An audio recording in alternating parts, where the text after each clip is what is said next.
PPTs were there.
Okay, good evening, ladies and gentlemen. So we would be learning about these things. Can't we go back? Write about this.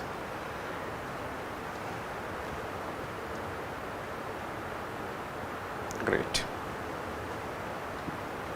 Okay. So we were talking about the climate change earlier. We are continuing that. Hope I am visible and my voice is audible to online people. Let me know if you have any issues, so that we don't have to repeat everything again as we did earlier. Yes? Okay. So we discussed earlier what is climate change in general, and then we mentioned about what is changing actually and what are the causes. We mentioned that the natural causes and then the so called human induced causes in the form of anthropogenic causes, and then apart from that we mentioned that the general reasons are the causes and consequences per se, and the underlying phenomenon, which is the so called greenhouse effect, and how a set of gases based on their property they cause warming, and how this warming causes changes in general. So, we discussed about causes here, and then we discussed about consequences, and there is always a cause consequence interrelationship. The causes become consequence and consequences would further become causes here. For example, how would this happen is, imagine there is warming which is occurring now. You would understand that every summer is becoming warmer and warmer. Every decade is becoming warmer and warmer. This is what we are witnessing. Yes, and because of which what happens, a consequence, the glacial retreat, that is melting of ice caps. This is happening globally. When we look at 100 years ago, number of glaciers and their extent, and now number of glaciers left and their extent. So, there is a significant reduction, that is what we are saying here. So, that means glacial retreat is happening, they are melting. So, what? Why should we worry about it? So, how we are saying that how cause and consequence relationship becomes a role reversal. So, this melting of ice caps also is applicable to the permafrost. Please understand this. What is permafrost here?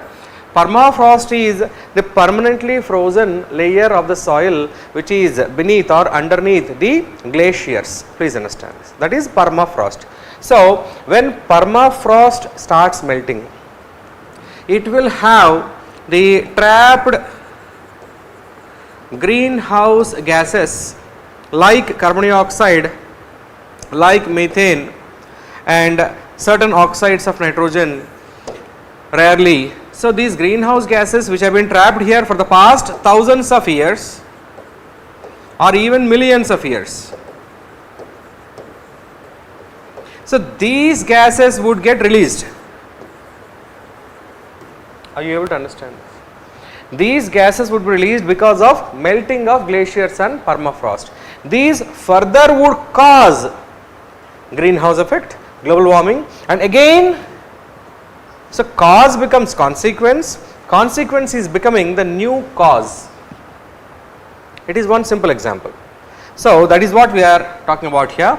Cause, consequence, perpetual cyclical relationship happens in the case of climate change. Okay, having said that, what are the adverse consequences we mentioned already here in general, and the global average temperatures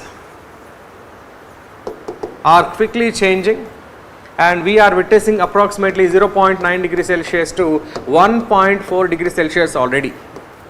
And the Paris Agreement, which is the outcome of COP21 which happened in Paris, Conference of Parties concerned with climate change. The goal of this Paris Agreement was to keep the overall increase in temperatures to below 2 degrees Celsius, preferably stabilize it at 1.5 degrees Celsius by the end of 2100 year. This is one goal, but we already exceeded this range, and it is just 2026 now. Paris Agreement was in 2015. So, 11 years ago, that means when we compare to that is Belém, that is Brazil Conference of Party 30, COP 30 last year November 2025, it was 10 years. So, 10 years ago we decided that we will not let the global temperature rise beyond 1.5 degrees, and we will try to keep it well below 2 degree rise, average temperature rise by the end of 2100 year. We already crossed at 0.9 degrees, and definitely we will not be able to meet this target. That is why Paris Agreement did not become legally binding, because it has to be ratified by 55 countries. Okay, we will talk about that later. So, temperatures are continuously increasing, and as a result we have a lot of adverse consequences here in general. So, we are looking at the international organizations as we mentioned earlier, and international efforts. So, in this regard we started our journey with what? 1972, Stockholm Conference, which was the first of such conferences, United Nations Conference on Human Environment. We started witnessing of establishment of United Nations Environment Program, and from here we have again 1992 Earth Summit, which is a Rio Earth Summit, Rio de Janeiro. Then here we had legally binding outcomes. So this was considered as United Nations Conference on Environment and Development. 1992 Rio Earth Summit is also called as UN Conference on Environment and Development. So this gave rise to two different conventions. Please understand this. So conference means meeting. Conference means what? Meeting. Out of conference, if there is a legally binding outcome, legally binding outcome, agreement, it is called as convention. So what is convention? Legally binding outcome of a conference is called as convention. So if you sign on this, you are bound by the target. If you do not meet the target, you can be penalized. That means penalty will be imposed upon you because it is legally binding. Yes, it is called as convention. And implementation mechanism of convention, implementation, that means how to achieve targets. Implementation mechanism, how to achieve the targets of legally binding outcome, that is convention. Implementation mechanisms of a convention are called as protocols. So what is a protocol? Protocol is implementation mechanism of a convention. What is convention? Legally binding outcome of a conference. What is conference? Meeting. What is the conference here? United Nations Conference on Environment and Development. What is a convention? Two conventions were the products of this conference. Number one is United Nations Framework Convention on Climate Change. Another legally binding outcome of this 1990 Rio Summit is Convention on Biological Diversity. Two outcomes were there, legally binding. And eventually what you need to know is implementation mechanisms. And there is only one protocol till now concerned with Framework Convention on Climate Change. It is called as Kyoto Protocol. And there are two protocols concerned with Convention on Biological Diversity, that is the Cartagena Protocol on Biosafety and Nagoya Protocol on equitable distribution of benefits arising out of biological diversity. Two protocols for biodiversity and only one protocol till now for climate change. We have had lot of questions on these things. What are the components? We call them as flexibility mechanisms under Kyoto Protocol. We have had questions on that. Even last year also we had a question. Clean development mechanism. We had a question last year. So we will talk about them. So we are here, please understand this. And in this conference, United Nations thought that they should meet regularly. All members should meet regularly once in every year to talk about how to achieve these targets. And these every year meetings are called as Conference of Parties. Who is a party? Signatory or a member of this conference is a party. Every year they should meet. To do what? Whatever they want to do. To meet, to greet, to take some pictures, to eat, to drink, to talk and go. So that they can come back next year. Do you understand this? From 1995 onwards, every year they have been meeting. Till last year they met every year. 30 years it's been. From 1995 till 2025. This year they may meet at the end of the year. Usually the meetings, conference of parties would occur in the months of November or December.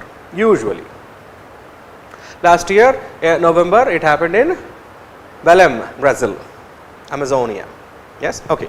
Anyways, so we are here. So that is what we are showcasing now. That is what we are here at. If you want to have a look. So from here onwards, you can easily navigate. So 1992 Rio Earth Summit. You get it? And we move on. So what happened here? This Earth Summit 1992, many countries across the world, they came and participated in this conference, which is United Nations Conference on Environment and Development. We mentioned about this already. Yes.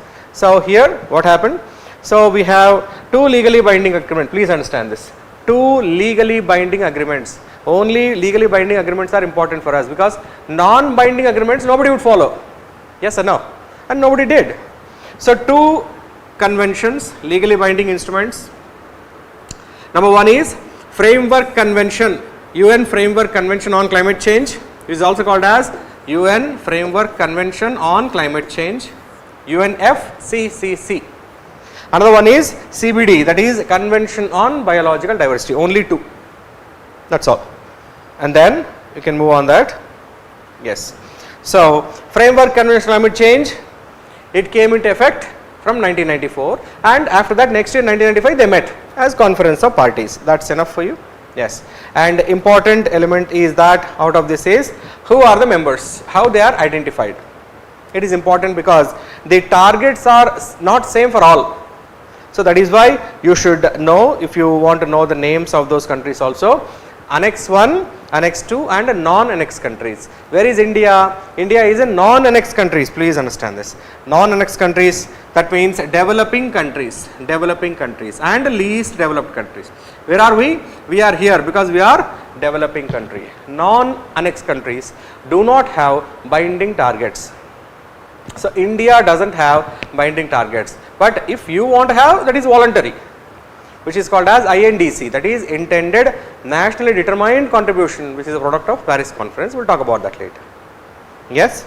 So which are those countries for your understanding? Annex 1 countries are these, which are OECD countries, Organization for Economic Cooperation and Development, headquartered in Paris. They are rich countries. Yes, data driven economies. Yes, and corporate market based economies. They are advanced, they are rich. Yes, OECD countries and economies in transition, that means once part of Russia, that is Eastern Europe countries. East Europe countries and OECD countries together are called as Annex 1 countries. They are developed countries, they are rich countries. Yes, and Annex 2 countries, there are some other countries, and non-annex countries are developing countries and least developed countries, that means some African countries. Yes. So conference of party here. Next is what? Very important. Conference of parties, every year they should move. They should just come and meet. COP. Next is what? Implementation mechanism of this convention. UNFCCC is a convention. Implementation. How to implement? So here Kyoto Protocol comes into picture. So we have this Kyoto Protocol. As you can see that here, adopted in Kyoto, Japan in 1997. But it came into force after 2004 only, don't worry about it. Yes. So what is the target? Please understand this, only this line, remember, just remember this line only. What is the target? Target is reduce greenhouse gas emissions by 5.37% of that of 1990 level. That's all. That is only target. And if you want to know percentage wise target to different countries, I just formulated this here. Different countries have different targets because 1990 level was different for different countries. This is a country specific target of greenhouse gas reductions. Country specific targets. Please understand this. Okay, don't worry about it. You will be receiving all these things. Don't worry about it. Yes. So what is the implementation mechanism under Kyoto Protocol to achieve the targets of United Nations Framework Convention on Climate Change? You know the target. So these are called as flexibility mechanisms. Please understand this. First one is joint implementation. Annex 1 countries can help each other. Yes. Next is clean development mechanism. Annex 1 country can invest in non-annex country and earn carbon credits. What is a carbon credit here? One carbon credit is a certificate. One carbon credit is a certificate. Okay, let me come back here.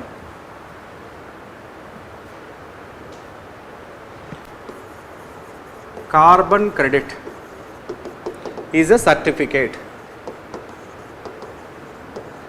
similar to a license. License to emit or to exceed the limit by 1 ton of carbon dioxide or its equivalent greenhouse gas. So, if you save 1 ton of carbon dioxide being released into the atmosphere, you earn 1 carbon credit. Or if you have 1 carbon credit, you can emit 1 ton of carbon dioxide more than your limit. In India, we do not have limits, but in Annex 1 countries, governments set limits. Who can release how much of greenhouse gases? You will understand this. Emissions are strictly regulated in developed countries in Europe and America. For example, industry or a factory or a power plant, thermal power plant, any industry or any activity which is occurring, which is releasing large amounts of greenhouse gases, their emissions are monitored and they have a limit beyond which they will be imposed hefty fines, hefty penalties.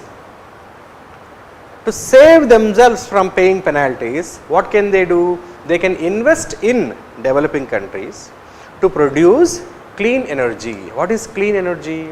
Nuclear energy, solar energy, wind energy, fuel cells, batteries, biogas. We have lot of methods, and thus save these industries to emit greenhouse gases and thus earn carbon credit and take this certificate to your country, that is their country.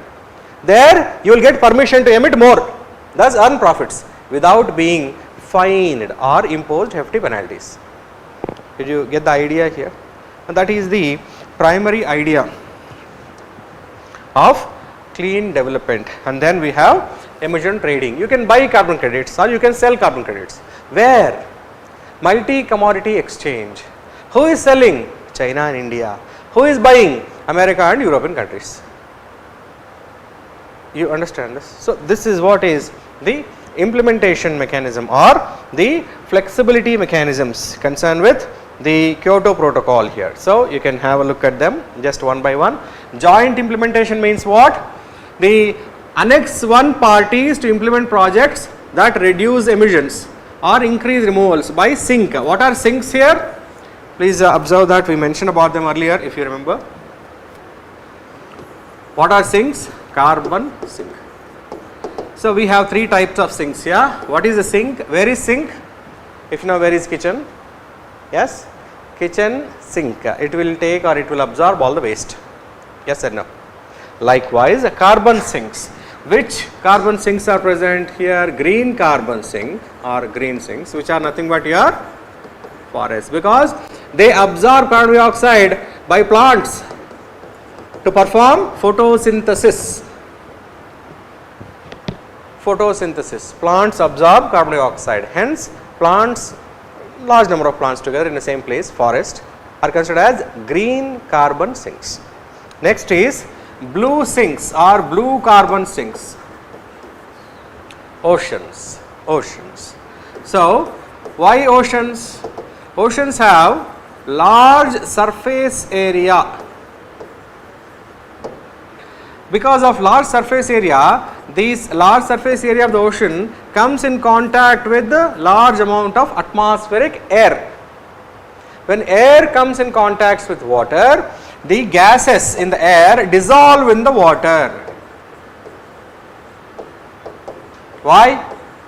Because water is a universal solvent. So, temperature of water determines how much of gas would dissolve in the water. Low temperature of water would dissolve more number of gases, more amount of gases in the water, and high temperature of water will not dissolve gases. Please understand this. As the temperature increases, solubility of gases in the water decreases. As the temperature decreases, yes, thank you. As temperature of water decreases, solubility of gases in the water increases. Observe this. That means cold water can dissolve more gases. Warm water cannot dissolve gases in it. For example, you see your soft drinks, cold beverages, carbonated beverages we say. For example, whatever beverage is available in the market, we call them as effervescent beverages. Yes or no? What is effervescent? Carbonated water. Carbon dioxide is dissolved in the water, and to the water you add tasting agents, coloring agents and sugar. That becomes a beverage. Yes or no? Cold beverage. Whatever you call it as sharbat. In the market you call it as sharbat. Yes, or whatever market brands you have. So carbon dioxide gas is infused into them. Soda also. Yes or no? Yes. So if you maintain low temperature only, the gas would remain inside the water. If it becomes warm, it is no more effervescent. Gas escapes from warm water. That is why warm oceans do not act as carbon sinks. Are you able to understand this? Now this statement is based on the earlier statement we said temperature of water determines solubility of gases in the water. Please understand this. Higher the temperature of water, lesser will be solubility of gas in the water. Lower the temperature of water, greater would be solubility of gases in the water. Now should there be a question, increase in the temperature of oceans which is happening now because of global warming, what is the adverse impact? Ocean cannot act as a blue carbon sink, though it is so big, it cannot dissolve any gases because temperature determines solubility of gases in the water. You see, for example, in your kitchen, if you boil water, gases will come out as bubbles. Yes or no? You have seen this. And cool drinks, if you store them in the refrigerator, by shaking them, gas will come out. Yes or no? Cold. So gases will be dissolved in cold water. So blue sink is ocean. Then we have brown carbon sink. What is that? Soil. We mentioned earlier, top 25 centimeter layer of the soil is porous. It's called as crumbs, soil crumbs. It is porous and it has a multiple small pores in which gases would remain trapped. Are you able to understand this? By absorbing gases, soil also acts as a carbon sink. Carbon here means carbon dioxide. You understand this? So now you know what is the concept of carbon sink. Yes or no? Now we can move on. Yes. So joint implementation allows Annex 1 parties to implement projects. That means they can implement projects in each other territories, in the territories of other Annex 1 parties. Please understand this. They can help each other. Annex 1 countries can help each other. That is joint implementation. First one. So you can say that this is one example. Yes. Next is what? So clean development mechanism. Annex 1 party to implement project activities that reduce emissions in non-Annex 1 party. Non-Annex 1 is a developing country or a least developed country. So developed country can invest in developing country to produce clean energy. Clean energy means which doesn't burn any fossil fuels and produces electricity without producing any greenhouse gas emissions like solar power, wind power, nuclear power, or you can say that geothermal, tidal, or the fuel cell or biogas, whatever it is. Yes. So this is the clean development mechanism as we mentioned earlier in general. And emission trading. Emission trading means what? The carbon credit selling and buying. What is the carbon credit? It is a certificate. It is a license equivalent to 1 ton of carbon dioxide or equivalent greenhouse gas emission to emit. You can buy or sell. Who is selling? China is the largest seller of carbon credits in the world. Second highest or largest seller of carbon credits in the world is India. Who is the buyer? European countries and America. Yes, just remember that. Carbon trading, carbon credits here. Okay. Next is what? Conference of parties is every year all the members meet once in a year. From 1995, every year they have been meeting. That meeting is called as COP, Conference of Parties. So most significant conference of party till now after the 1997 Conference of Party, which gave rise to Kyoto. Second one is Paris 2015, COP21. So COP21, if it is small for you, I have a list of it. What is the goal here? So below 2 degrees Celsius, and in general limit the temperature increase to 1.5 degrees Celsius only, very very important, and help developing countries $100 billion funding by the year 2020. All these things could not be met.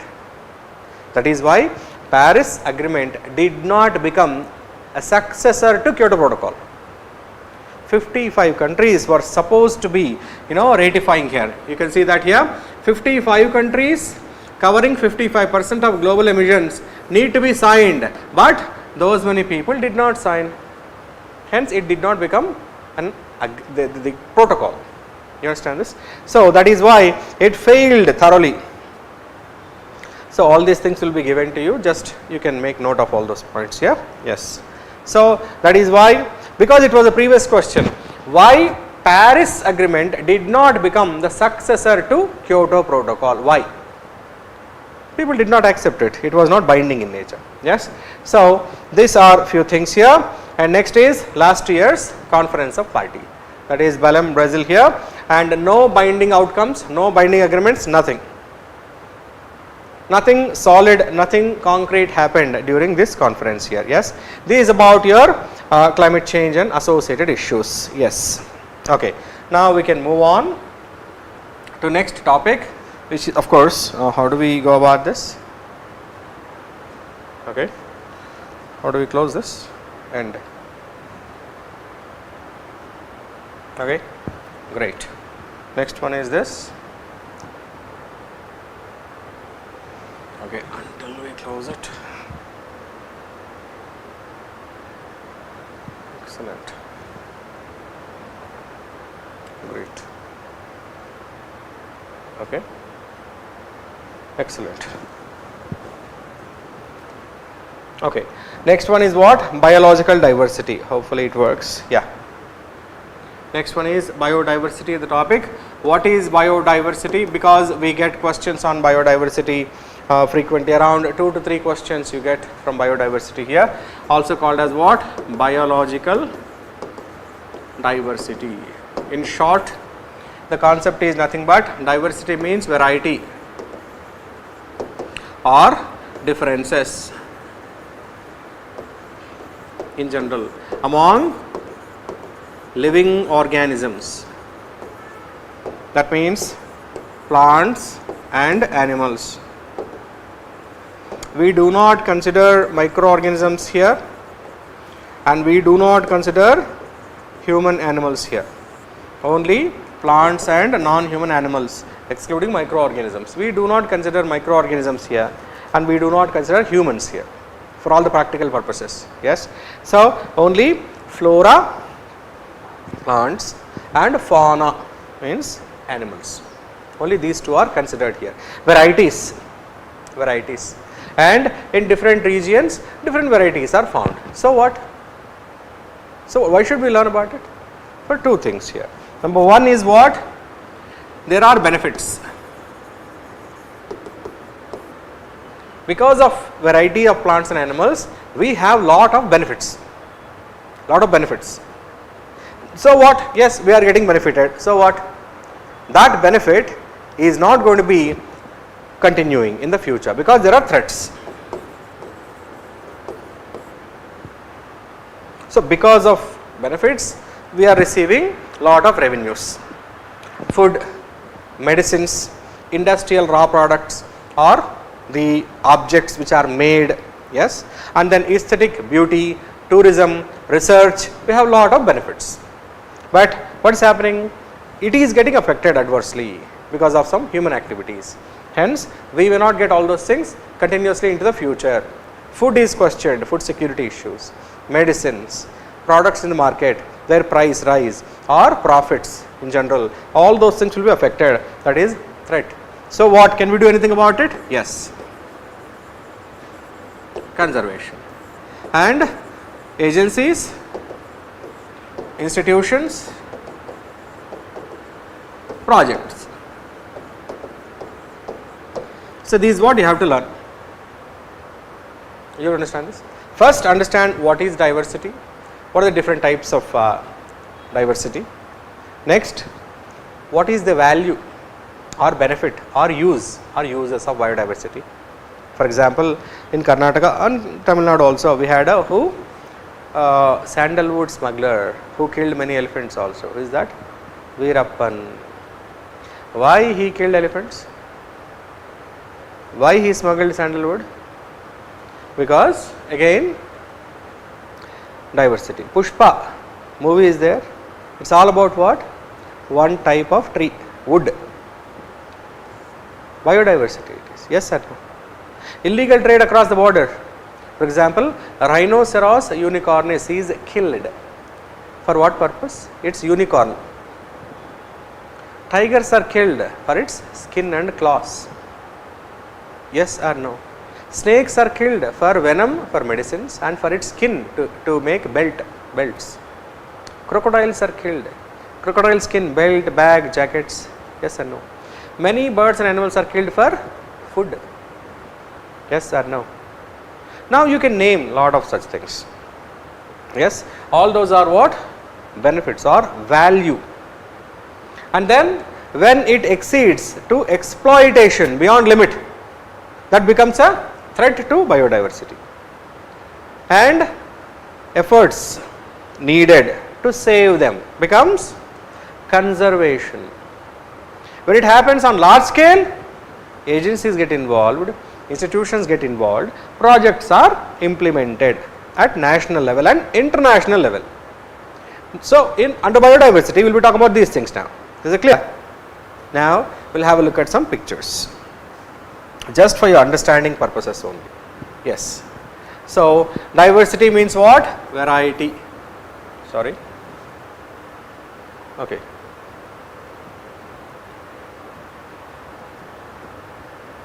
Okay, great. So diversity means variety among living organisms. That is the first point here. And what are the different types of diversities we have? We have genetic diversity. So why organisms are different from each other? Because they are made of different set of DNA from parents. It is called as genetic diversity. For example, breeds among dogs and various races among humans, though we don't consider humans here. Humans are different from each other, isn't it? Yes, diversity. And many plants are different from each other because of their genetic composition. Species, please understand this. So varieties of plants are there, varieties of animals are there, and it is because of species diversity in general. For example, you must have heard about Charles Darwin's concept of origin of species. How new species are originated. If you are aware of what is species, we mentioned earlier about species also, if you remember. Yes, origin of species. What is species here? Many organisms which are present now have common ancestors, but over a period of time, when organisms moved away from each other, migration, when organisms moved away from each other, they modified themselves suitable to the different environmental conditions. Over a long period of time, when organisms moved away from each other and started living and adjusting to new environmental conditions, they developed modifications in their bodies. And likewise, when this continues, this results in organisms, offsprings, born with some modifications, and these organisms will be very different from ancestors. Now these organisms are said to belong to new species. You will understand this. And when this occurs over a long period of time, lakhs of years, millions of years, new organisms will be very different from that of their ancestors millions or billions of years ago. This change is driven by time, number one. Separation, number two. Adjustment to new environmental conditions, 3. All these things will change your DNA and your features will change over a period of millions of years, not overnight. If you go from Bangalore, if you go to Delhi and stay for 1 year and come back, you will not become a different species. But if you move to another continent and stay there for next many years, and your children, their children, their children for the next million years, if you keep living there, their children will be different from that of your parents after millions of years. Now that offspring of yours will be belonging to different species than that of your parents. You understand this? That is what Charles Darwin thought, and he wrote a book on that. The book title is Origin of Species. Are you understand this? He opined that environmental conditions are the main reason why organisms modify themselves. The goal is to survive. Where? Survive where? In new region, because you moved. Migration. Are you able to understand this? So this is in simple terms the reason for species diversity. And next is what? Ecosystem. As we mentioned earlier, no two ecosystems are identical to each other because of abiotic components: soil, nutrient content, temperature, precipitation, water, and other conditions like light, heat, pressure, altitude, elevation from mean sea level. All those things differ from one region to another region, and because of which we have ecosystem diversity. So these are different forms of diversity here in general. Yes. Next is what you have. So what? Why should we worry about biodiversity? Unless there is a benefit in it for you, yes or no?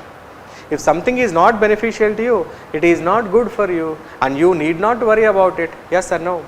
If it is beneficial to you, then only you will bother about it, you will think about it, and you will give priority or importance to it, yes or no, and it becomes good for you.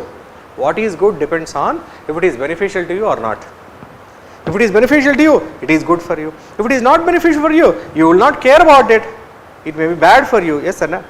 As simple as that. So value. So we have direct value and indirect value. We will learn about each one because we have had a question on this earlier, mains question. Yes. What is the value here? Consumptive value, productive value. We will learn about that, and indirect values are more. We will see what they are. What is consumptive value?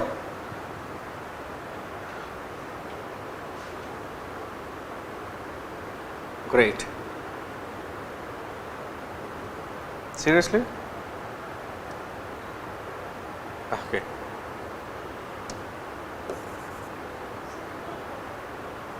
Excellent. Can we write in this? Yes, please tell me. Here pen, done, again. Oh, excellent. A different machine. Yes or no? Maybe. Okay. Is that okay? Is that visible? Okay. So what is consumptive value here? That means you must be able to consume it. For example, food, very, very important. For example, if your mother cooks the same type of food using same vegetable every day for the next 1 month or 1 year, what would you say? Your mother. There is no other person who knows about you better than, who cares for you more than your mother, yes or no? If mother cooks same type of food using same vegetable every day for the next 1 year, forget about 1 year, 1 week, what would you say? What? Every day same food. Should we eat or what? Shall I go away? Why every day you are cooking same food? I am losing interest in food. There is no taste in it. I am getting bored. You say or not? But if she cooks using different vegetables every day, different amounts of spices and condiments every day, you would love her food, yes or no? You would say that your mom is the best cook in the world. You would say yes or no? Look at you. That is consumptive value. That means you giving value to your mother depends on what she cooks. If it is varieties of food, you will say that she is best. If it is same food, you will say she is waste. Yes or no? Don't think too much. Okay. So, varieties of vegetables, varieties of fruits, varieties of animals in food will make the food nutritious, tasty, interesting and worthy. Yes or no? Now, that comes from biodiversity. That is a consumptive value. That is what we are saying here. That is all. Yes or no? And of course, different varieties of foods will give you different taste, different experience and different nutrients. For example, carbohydrates, proteins, lipids, vitamins. Yes or no? They come from different foods. So, variety, diversity is necessary for you to be healthy. Yes or no? Some foods have medicinal properties.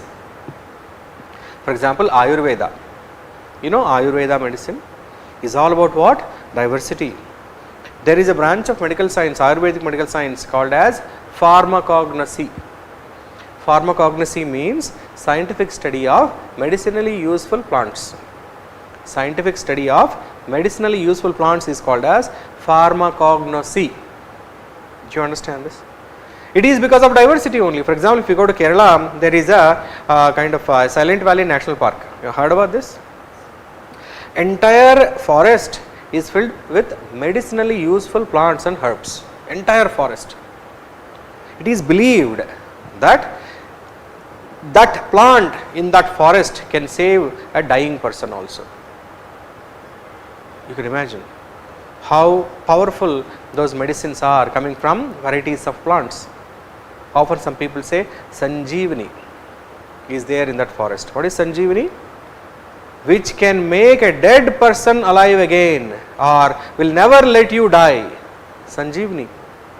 When Lakshmana was shot, Hanuma will go and bring Sanjeevani. Do you understand this? That is the idea we have. Otherwise, we don't have any idea about Sanjeevani because nobody knows about it. Yes or no? Yes. Food and drugs. So, these will add consumptive value directly. Food is medicine, some people say. You are what you eat, some people say. Yes or no? And Ayurveda also, so medicines also you take as food. Yes or no? So, that is how it is. Lot of plant products are used in medicines. Lot of plant products. They can be alkaloids or extracts from different plants or different parts of the plant. Some parts are used as food, some parts of the same plant are used as medicine. Yes or no? So, we know all these things, yeah. So, for example, penicillin antibiotic, we mentioned about this earlier, Penicillium notatum, Penicillium chrysogenum, fungi, and they release penicillin which kills bacteria, medicine. So, that is how we have tetracyclines, vincristine, vinblastine, anti-cancers. We have a lot of such substances which are life saving. It is because of diversity, plant diversity. Yes. So, food, you know the varieties of foods, vegetables, fruits, animals, birds which are consumed by humans. Yes. So, this is consumptive value, please understand this, consumptive value.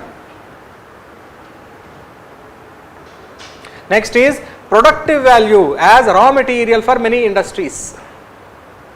Productive value, lot of products are made using diversity.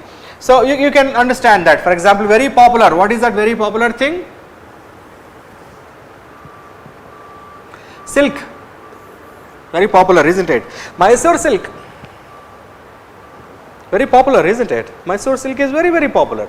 Many people dream of buying one genuine, original, Mysore silk, not the fake ones which are available in every town. Mysore silk, yes. Mysore sandal, world famous. You understand this? Mysore pak, sweet. So many Mysore stuff. Is there anything which is Bangalore, unique to Bangalore? Nothing is unique to Bangalore. Yes or no? No, depends. Yes. So, what is that here? So, we can have lot of such things here. Silk and then wool. For example, you see during British administration from Jammu and Kashmir, there was a wool coming called as Pashmina wool.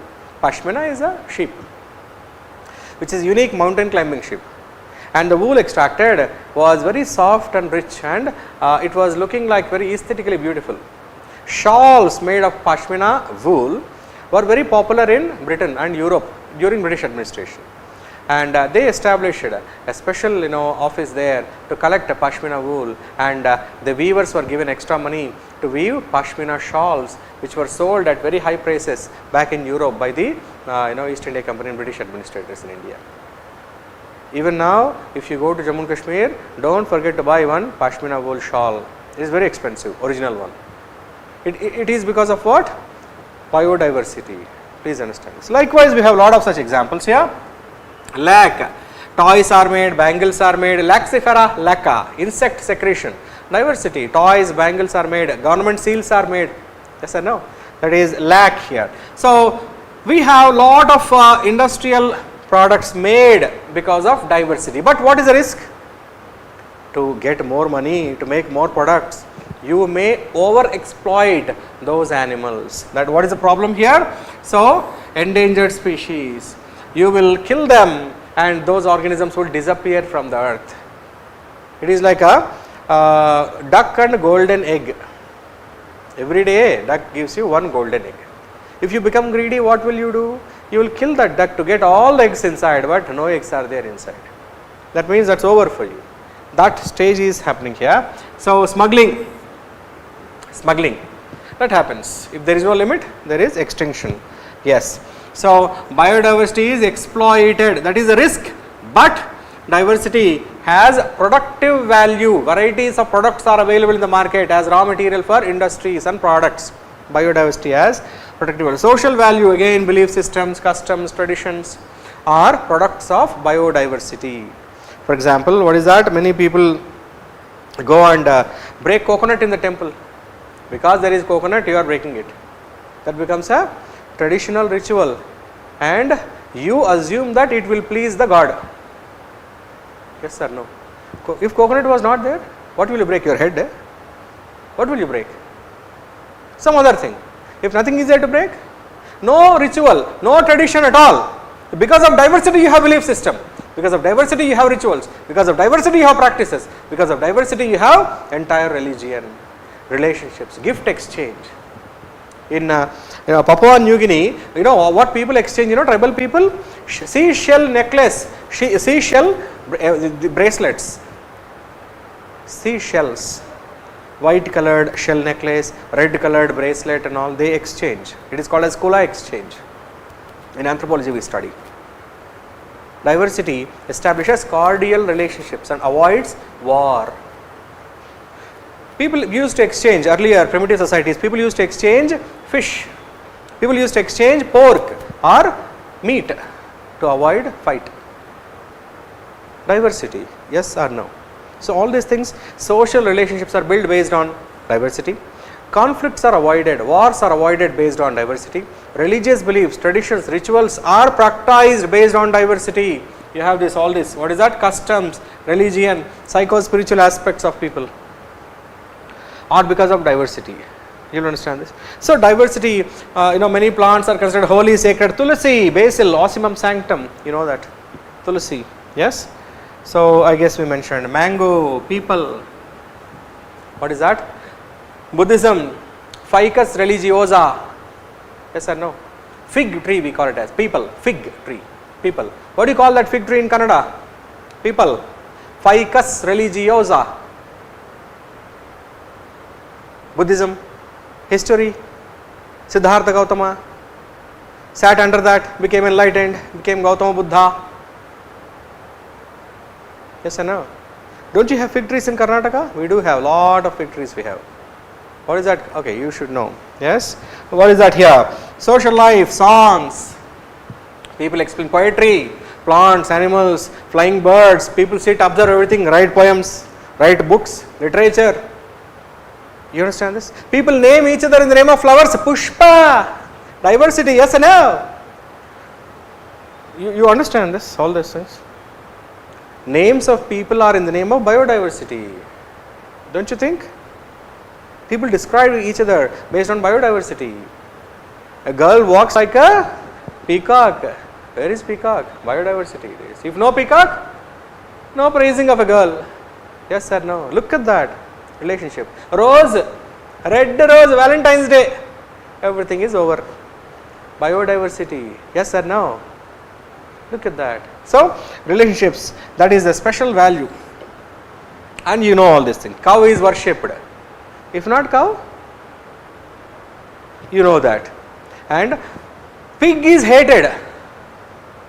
Yes or no? In some belief systems, pig is hated. In some belief systems, pig is a Varaha avatara among Dashavatara. People worship. You understand, belief systems are based on diversity. Cow, people worship. Some people eat it, some people worship it. Are you able to understand this? You see all these things in general. So, this is social value in general, social value. Next, ethical value, you know that. Ethical value is what? What is right for society, standards. Let them live, they also have equal right. Why should we kill? Non-violence. Yes? So, all these things are ethical, philosophical things here. Yes? So, all life must be preserved. Ethical value again. Yes. So, must be preserved here. Live and let live. This is, so we have, because some organisms have become extinct here. So, you feel bad about it and you feel that you shouldn't have done that. So, that is ethical. So, ethical value is there. And then aesthetic value, beauty. A very, very important aspect. Whenever you want to have something beauty, you use biodiversity as measuring it, experiencing it, describing it. Yes. So, beauty, aesthetic beauty.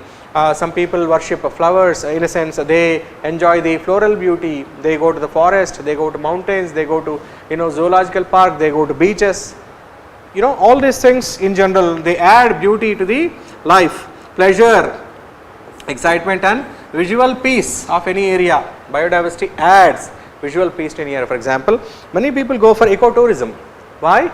They feel good about it because of plants, animals, birds. They feel good about it. Often people say it has healing properties also. You understand this? So, that is how it is. So, ecotourism, very, very important, aesthetic beauty here. So, that is aesthetic value.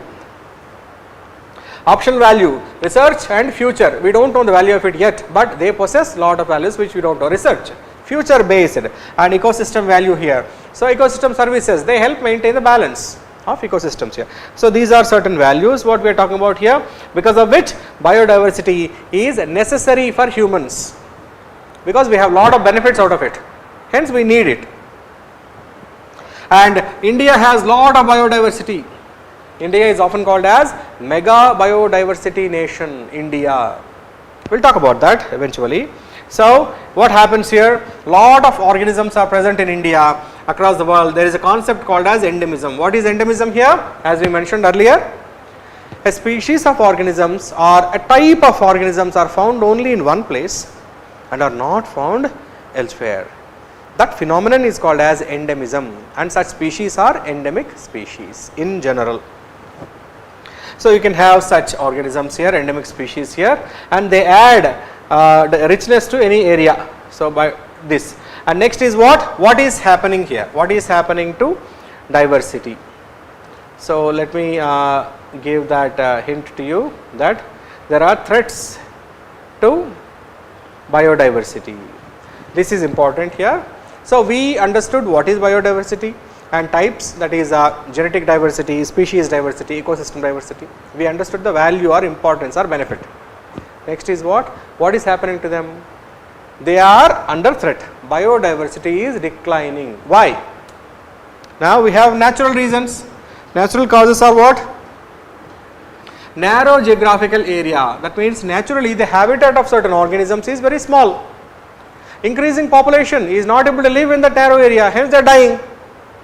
That may be one reason. Low population growth or low breeding rate, natural disasters, they limit the population of certain organisms. That may be a natural threat, but that is not common. Then what is common? Human factors are common. What are they? You know that. What is that? Loss of habitat. You see, as we mentioned earlier, forest is cleared and infrastructure is developed, or city is expanded at the cost of forest. You call it as development, you call it as industrialization, you call it as infrastructure development, you call it as what? Nation development, economic development, yes or no? But what are you doing here? You are destroying the natural habitat of certain animals and birds. Now, perspective. So, poaching illegal. For example, you see what is that? Rhinoceros is poached, killed for its unicorn. Elephant is killed for tusk or ivory. Tigers are killed for bones used in Chinese medicine, for skin for various products, claws for various aesthetic products across the globe. Yes or no? So, these snakes are killed, certain birds are killed. Peacock is killed for its exotic meat, you know that, in forests. So, a lot of animals are killed for many purposes beyond the limit, beyond permissible limit. Sometimes killing is illegal, still it is done and exported, you know all these things, illegal things. Yes, for example, you can have a look at it. Look at this. Elephants, you know that elephants are killed. Many elephants are killed every day in India also.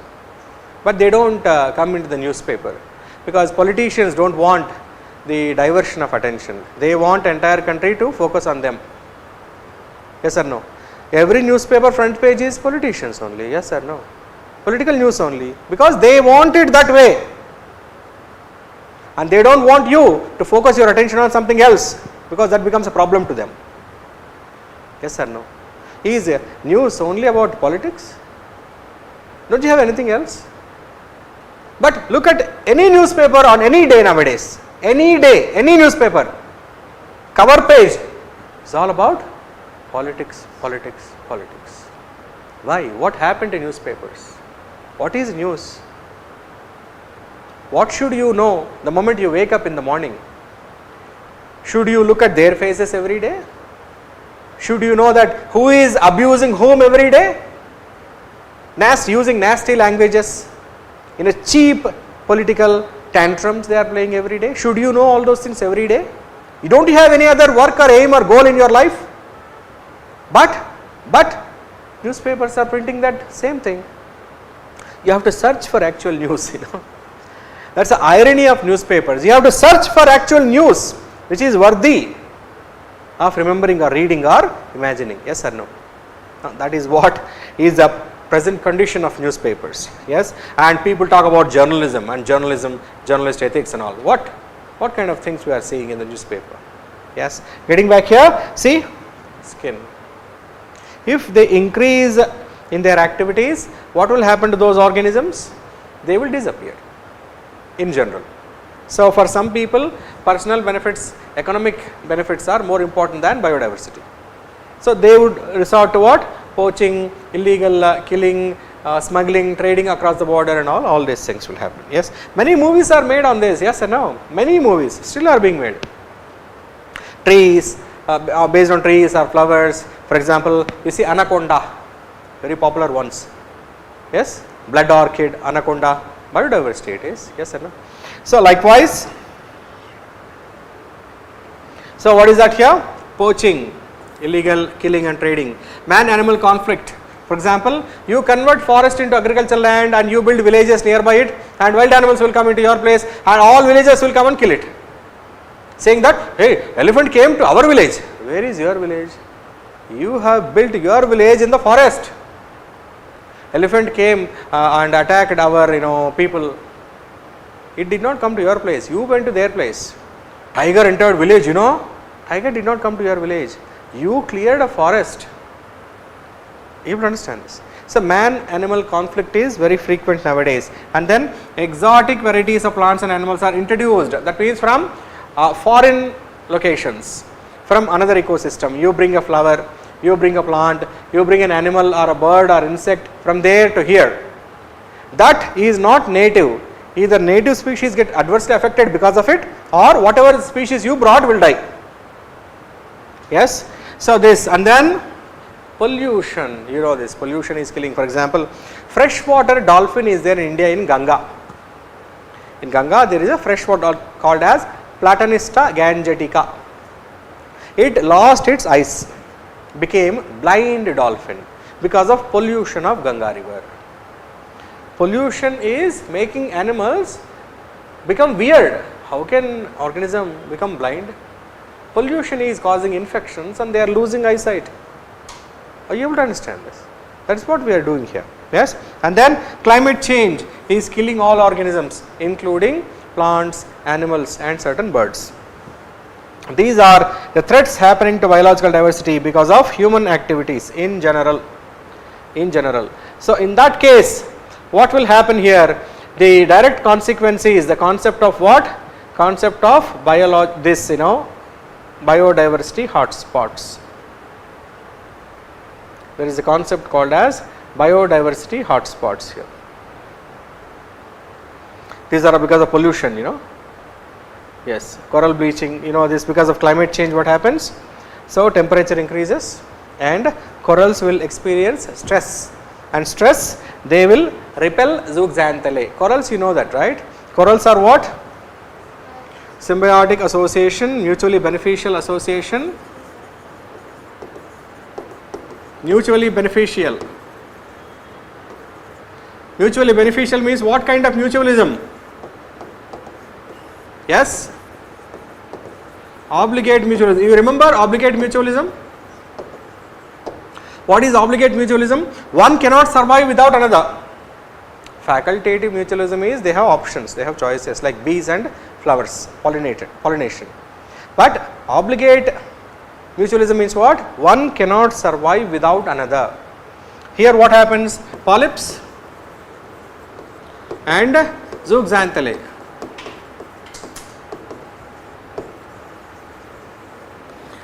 They come together as obligate mutualism and they become corals. And when polyps experience stress, they would repel zooxanthellae and become pale and lifeless and dead. Such pale discoloration of polyps devoid of zooxanthellae is called as bleaching of corals. It is equivalent to death of corals, death. So coral bleaching is also one aspect because of marine pollution in general. So what happens here? Biodiversity hotspot concept here. I guess we included that here.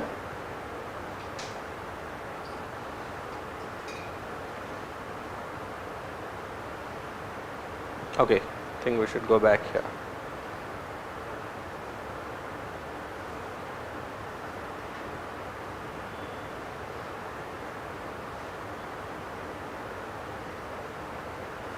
Yeah, so we have concept of biodiversity hotspot here. Just have a look at this map. This may be of some use to you whenever we talk about biodiversity hotspot. What is a biodiversity hotspot? Red colored regions are called as hotspots here. For example, you have the Himalayan region, Western Ghats and Indo-Burma region. So all these are biodiversity hotspots in India. So what do you mean by biodiversity hotspot? Yes, please understand, biodiversity hotspot is a region which contains 0.5% of world's total vascular endemic plant species, which amounts to 1500 endemic species of plants. Vascular means they should be big like trees. They should have xylem, phloem, vessels. That means woody plants, trees. 0.5% of world endemic species should be present in one region only. 1500 endemic vascular plants should be present in one region. That is first condition. Endemic means what? Should not be found elsewhere. Only in that region they should be found. And second criterion is their habitat should be destroyed by human activities. In general, only 30% is remaining and 70% is gone. 70% must have been destroyed by human activities. Only 30% of natural habitat is left. 30% natural habitat contains 0.5% of global diversity with 1500 species of vascular plants which are endemic. There is immense amount of pressure on that area, and hence that region becomes biodiversity hotspot. That means we should conserve that area as soon as possible.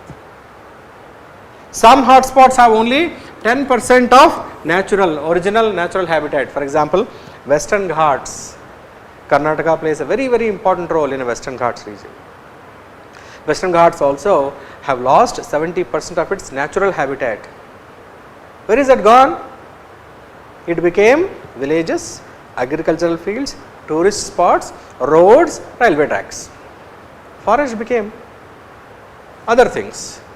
That means no more forest. But we have some bits and pieces where you can see as a tourism. Yes or no? So that is what is happening here. Yes, in general. So that is a biodiversity hotspot. Now you know the definition of a biodiversity hotspot here. Of course, number of hotspots are increasing. That's a bad news. Yes or no? Number of biodiversity hotspots are increasing in general. Yes. So you can have a look at the map. You can have a look at the map here. Global biodiversity hotspots, and we have in India as well. So this is one concept of hotspot here, just for your understanding purposes in general. Now next concept is about what? IUCN Red List, which is important because in many texts you must have studied about this here. What is IUCN? It is also called as World Conservation Union. World Conservation Union, also called as International Union for Conservation of Nature. IUCN is an informal NGO. It publishes a book called as Red List periodically. It contains all plants and animals on the earth, which are categorized into 9 different groups with different colored pages. Are you able to understand this? Now the problem, why it is called as red list? Red means what? We have 3 categories which are red colored. Red colored. Red means what? They need immediate attention of conservation efforts. If you do not conserve them, they will disappear from the earth soon. So such organisms need urgent conservation efforts globally. That is why they are colored red. The problem is these are colored green. Number of organisms in green colored pages are decreasing in a sense, and number of organisms in red pages are increasing. What does that indicate? Number of red colored pages are also increasing, and number of organisms in those red colored pages are also increasing. That means more and more organisms are being exploited for human greed, and they are increasingly becoming either vulnerable or endangered or critically endangered. See, governments and people cannot spend money or efforts just for conservation of all these things. You have other goals and aims also: economic development, business development, industrial development, employment generation, economic infrastructure development. We have lot of other goals also. If we spend money and efforts and human capital on these things, when would we achieve other targets? You understand this? But it is increasing economic burden on governments, yes or no? On people, on institutions, on agencies, which otherwise would be or could be prevented if not for human greed. Some people's greed, entire nation, all governments have to pay the price, yes or no? Now that is what is the issue here. So what is that here? Extinct, that means gone forever. In the last 50 years, not even a single organism of that species have been found, has been recorded anywhere in the world. Gone forever, extinct. Next is extinct in the wild. In the natural habitat, those organisms, that species is no more alive, but it is present alive in captivity. Captivity means botanical gardens or zoological parks under human regulated conditions. They are present. In the wild natural habitat, they are gone, extinct. Extinct in the wild. Next is very, very important categories: critically endangered. Their numbers are very, very less, and their habitat is, natural habitat is gone beyond 70%. Endangered, which are on the verge of becoming critically endangered, and vulnerable. If not conserved, they would become endangered. So conservation efforts must focus on those organisms, those plants and animal species which are any one of these 3 present in the red list. That is the most important thing you have to understand.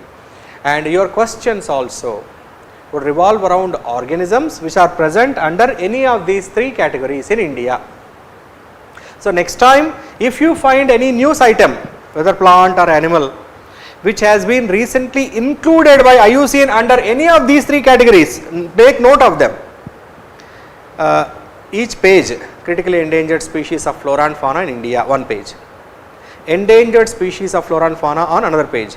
Vulnerable flora and fauna in India under one page. 3 pages. You leave them empty. Whenever you read current affairs in the news in the last 8 months before the prelims, before April, until April, 8 months means August, September, October, November, December, Jan, Feb, March, April.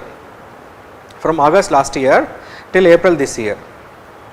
You read the current affairs magazines or whatever it is, newspapers, and make note of all the names of plants and animals or birds which are under any of these 3 categories. Definitely you will get 1 or 2 questions from them. Definitely, for sure, in the exam. You should not miss anyone.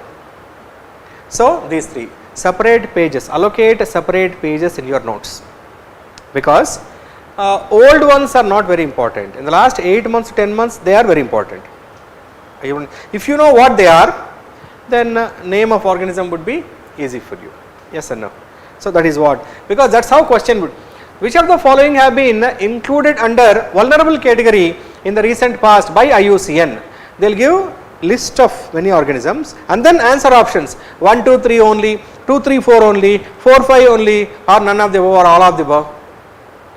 That is a tricky question, isn't it? And you will get that question in the exam. Are you able to understand this?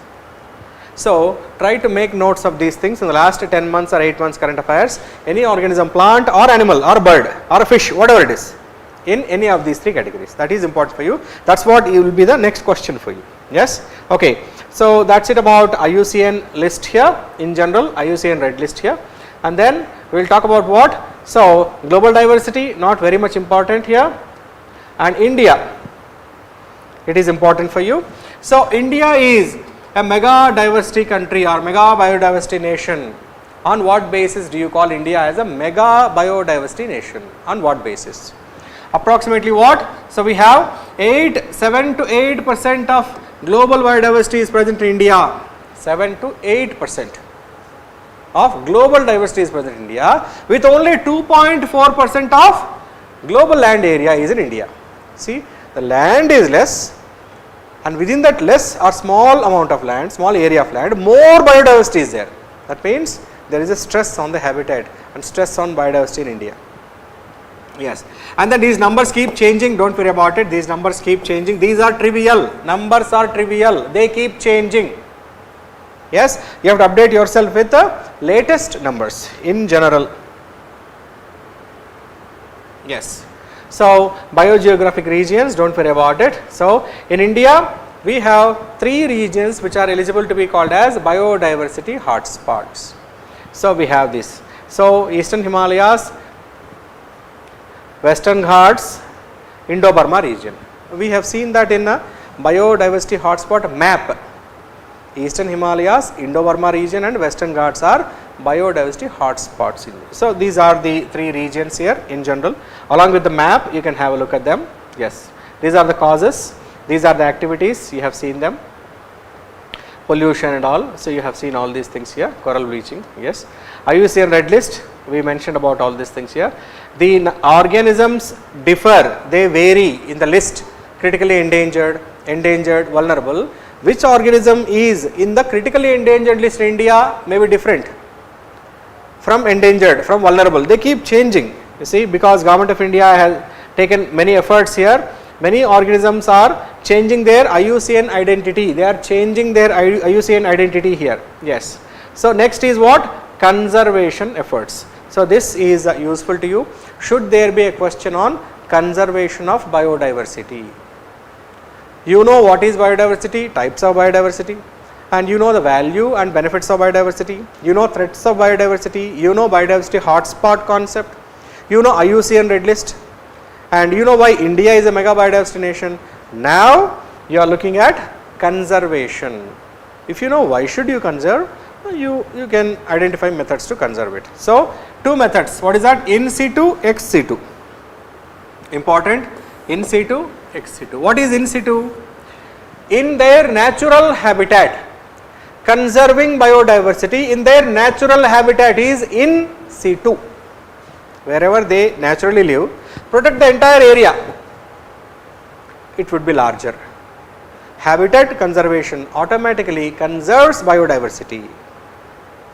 Ex situ means what? If its natural habitat is destroyed beyond recovery, beyond, you cannot let that organism live in that area, that is completely gone, then bring it to safe place where human controlled environment. For example, if it is about fishes, bring them to aquarium or artificial pond.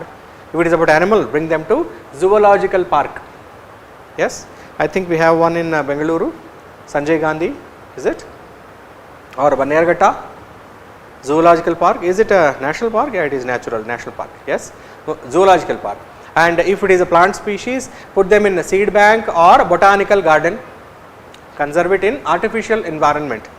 You understand this? So that is ex situ. So in situ means what? In its natural habitat, protected area network. It is called as a protected area network. What are the protected areas? Sacred groves, sacred lakes. It is a very old method of conservation of biodiversity in the name of religion. Religious institutions conserved biodiversity in the land which was associated with the temple or institution. For example, you go to Tirupati, 7 hills. All the region associated with the religious institution is considered as sacred. You understand this?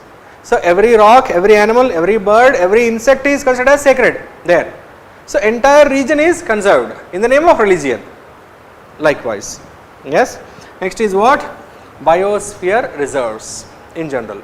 Specific organisms are conserved in biosphere reserves. Next is what? So national parks, wildlife sanctuaries, all these things. These are dedicated conservation efforts which are in situ. And we can have terrestrial, marine as well, biosphere reserves. India, we have only the Gulf of Mannar biosphere, which is only marine biosphere reserve in India. Gulf of Mannar between India and Sri Lanka. We will talk about that. Yes. So these are certain conservation efforts which are in situ. Ex situ is what? So home gardens, sacred plants here, seed banks and botanical garden and zoological parks and aquaria. Aquarium is aquarium fishes and all, you conserve them. Artificial human controlled environments. Yes. So please remember, these numbers keep changing. Please observe this. These numbers keep changing. These are trivial. PDF is provided to you, names and state.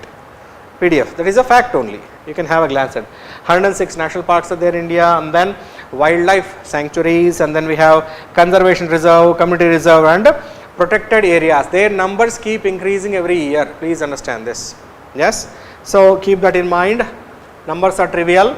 Protected areas in general, and national parks, sacred groves in general, and all these things, and biosphere reserves in India. You can have a look at all these things, just photographic memory, so that you can remember these things better if you see a picture here. Yes. So you can have a lot of such things. UNESCO World Heritage Sites, national parks in India, and then we can have some biosphere reserves also, tiger reserves also here. Yes. So when you say biosphere reserves, different organisms are conserved in each biosphere reserve. 18 biosphere reserves are there in India. In each biosphere reserve, different organisms are endemic and are conserved. We had questions from this earlier, and let me have a look at this. You know that. So Gulf of Mannar and then Nilgiris and Western Ghats. Nilgiris here. In Nilgiri, you know what is that? Tar. Nilgiri tar, very, very important. And then also we have other organisms, that is lion-tailed macaque. This was a previous civil service preliminary question. A lion-tailed macaque is endangered and is conserved and is endemic to which of the following regions? Nilgiris, Western Ghats, Karnataka part of it. Yes or no? The lion-tailed macaque. This was a previous year question. That is why I included that here. This is Nanda Devi. Nanda Devi is in Uttarakhand. Valley of Flowers, no? National Park here. You have this. Valley of Flowers, National Park. There is snow leopard. It is protected under Project Snow Leopard. It is a national project. It is a protected animal. In Trans-Himalayan region, snow leopard is found and nowhere else in the world. So snow leopard is conserved in the Valley of Flowers National Park, and musk deer also is conserved here. Snow leopard, camouflage. Just all these things are so that you can remember things better. Because if you see a picture, you can remember better. Yes. Next is Nokrek Meghalaya. Nokrek Meghalaya here. So red panda is endemic to northeastern part of India, red panda.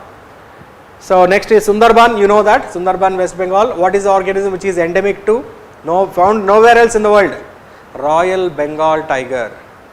That is very, very important here. Yes. So Royal Bengal tiger is conserved here in the Sundarban here. Great Himalayan National Park in Himachal Pradesh, snow leopard is conserved.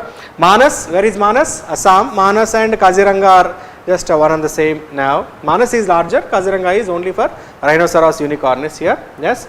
Golden langur, it's one type of monkey. Golden langur is endemic here. And red panda, yes. Next is Rann. Where is Rann?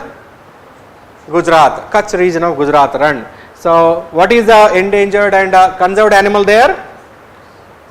Not human beings, but wild ass, Indian wild ass. This was a previous year question. Why Indian wild ass is endemic and is conserved in which of the biosphere reserves in India? Rann, salt desert it is. Yes. So we have this. And then Gulf of Mannar, please understand, Gulf of Mannar biosphere reserve. This was a previous year question. Dugong, sea cow. Dugong, sea cow is a previous preliminary question. It's a marine mammal, sea cow. It's called as dugong. Is endemic to Gulf of Mannar biosphere reserve.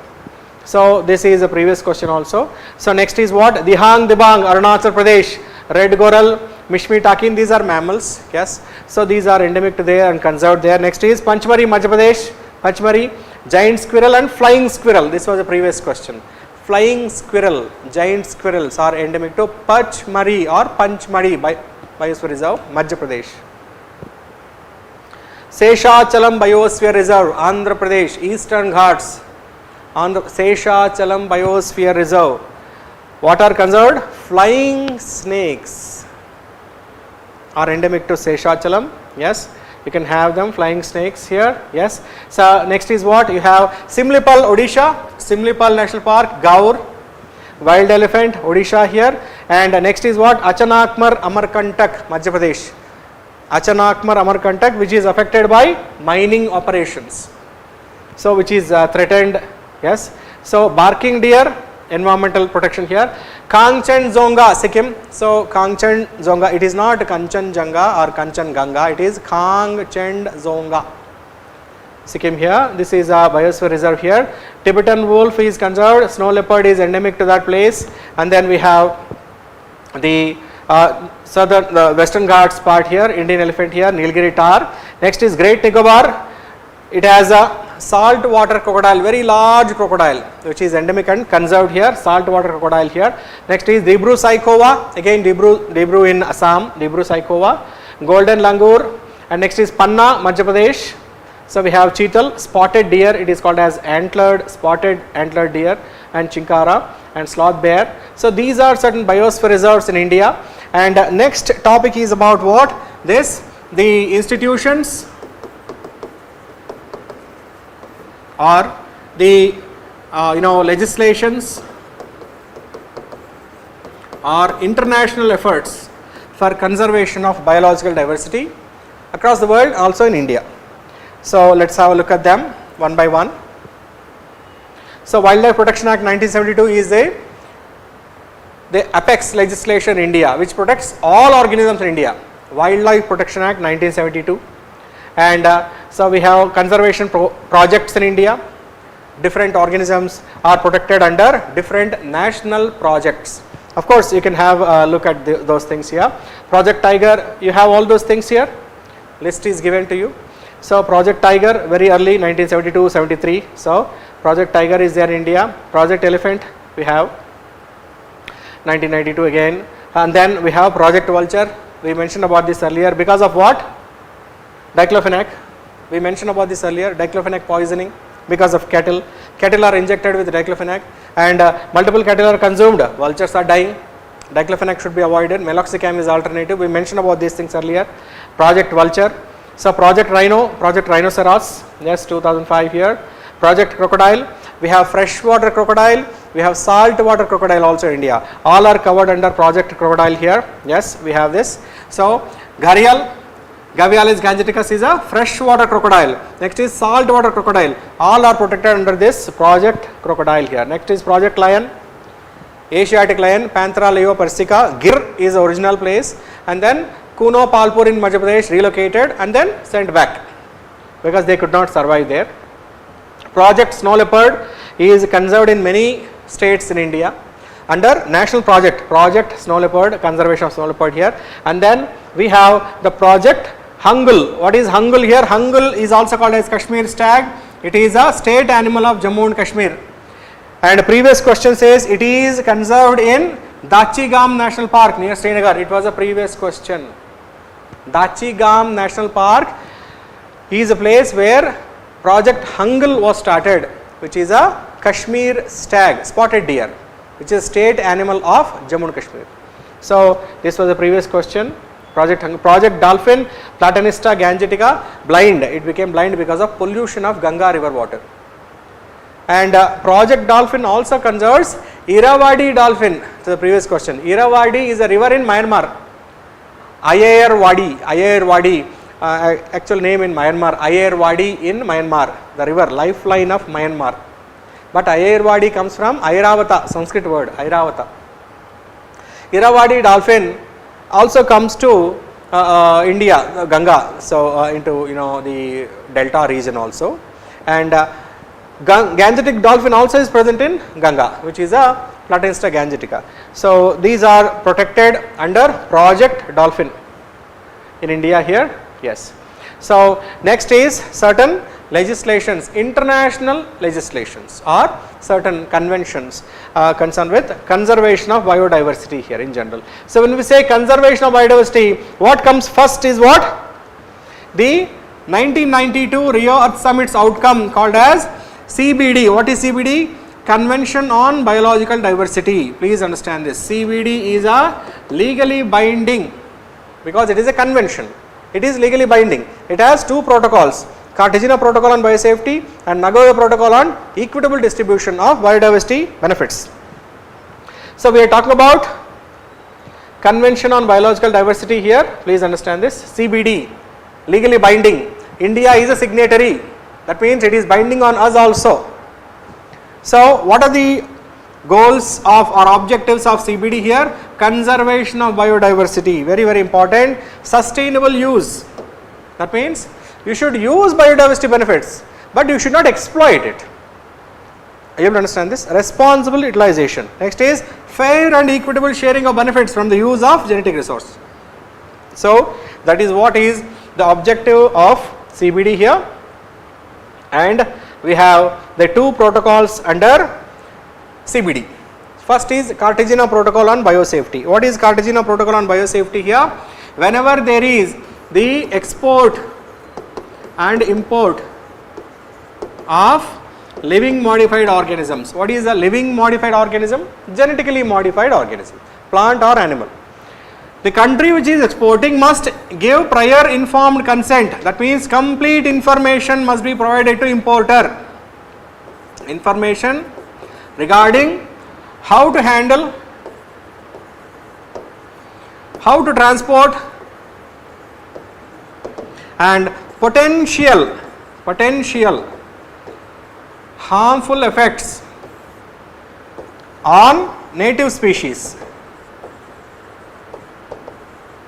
All this information must be provided by exporter to importer if they are trading living modified organisms or genetically modified organisms. Compulsory information must be given to importer. Importer has a right to know regarding transboundary movement of living modified organisms. This is regarding safety of not only the living modified organism but also of native species.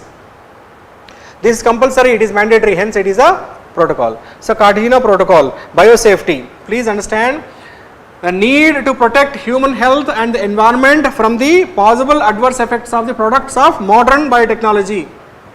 That means living modified organisms, genetically modified organisms may pose health hazards to humans or native biodiversity in a country, importing country.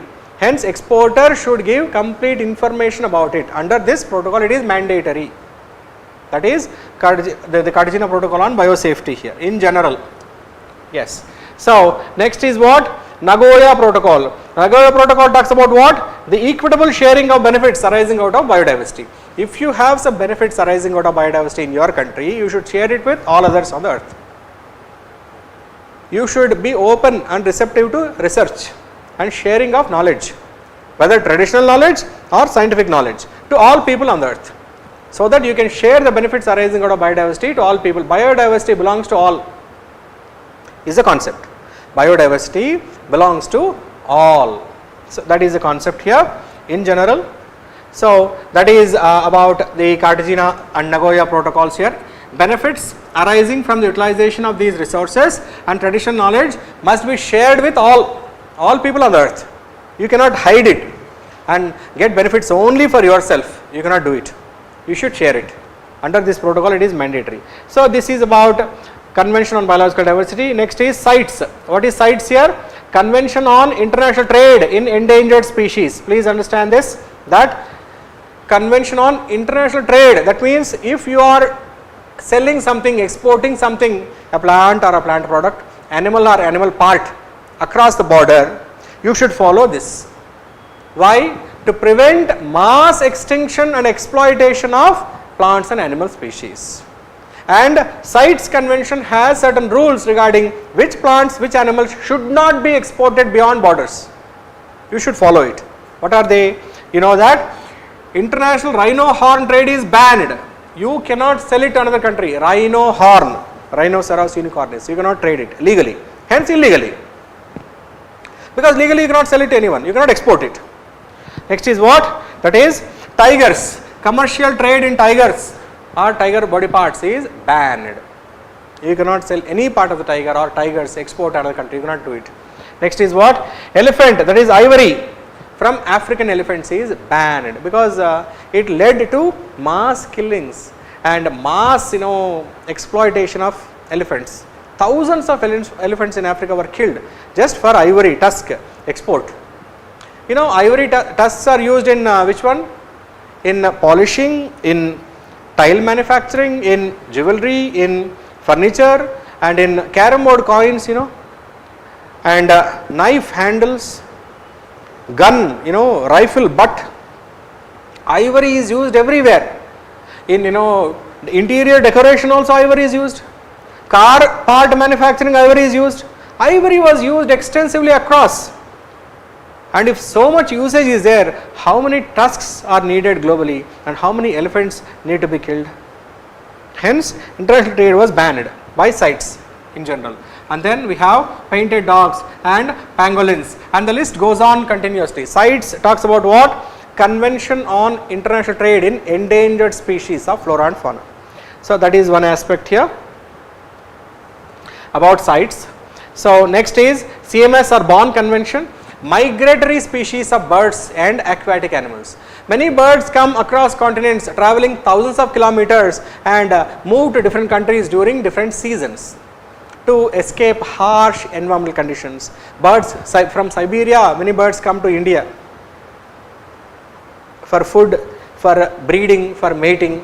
Yes, many. For example, Odisha coast recently by March it ended. What is that? Olive ridley turtles come to Odisha coast, Gahirmata beach, Odisha coast, for laying their eggs. From October till March, 6 months they will be there in Gahirmata beach. And they are migratory species. They are protected under Bonn Convention internationally. It is a responsibility of Government of India to protect them. But the problem is local people smuggle them. Olive ridley, because olive shell they have, turtle shell is valuable. And these people exploit them, kill them, remove them, and shell is exported. Turtle shell. And their eggs are consumed by local people as food. Dogs come and eat and kill them. You see, olive ridleys are protected. But in India what we do, local people? They eat, they kill, and if it is injured, it gets infected. And all other olive ridley turtles will be infected because of bacteria or viruses. Local people, no hygiene maintained in Gahirmata beach, and local people, they don't know. Whatever they want they will do, and police, they don't know about all these things. Local governments, they are busy in something else. District collector is busy in many other things. Who will protect them? Is it not necessary to follow these things? Olive ridley turtles come thousands of kilometers away to Gahirmata beach in Odisha every year for breeding, egg laying. Every year they come. Many birds in India come. For example, in Andhra Pradesh there are Kolleru Lake and Pulicat Lake. Yes, Siberian Arctic terns, Siberia birds come to those lakes.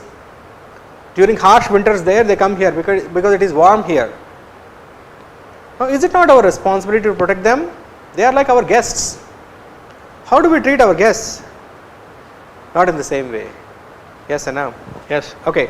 So, convention on conservation of migratory species of animals includes birds, fishes also. Yes.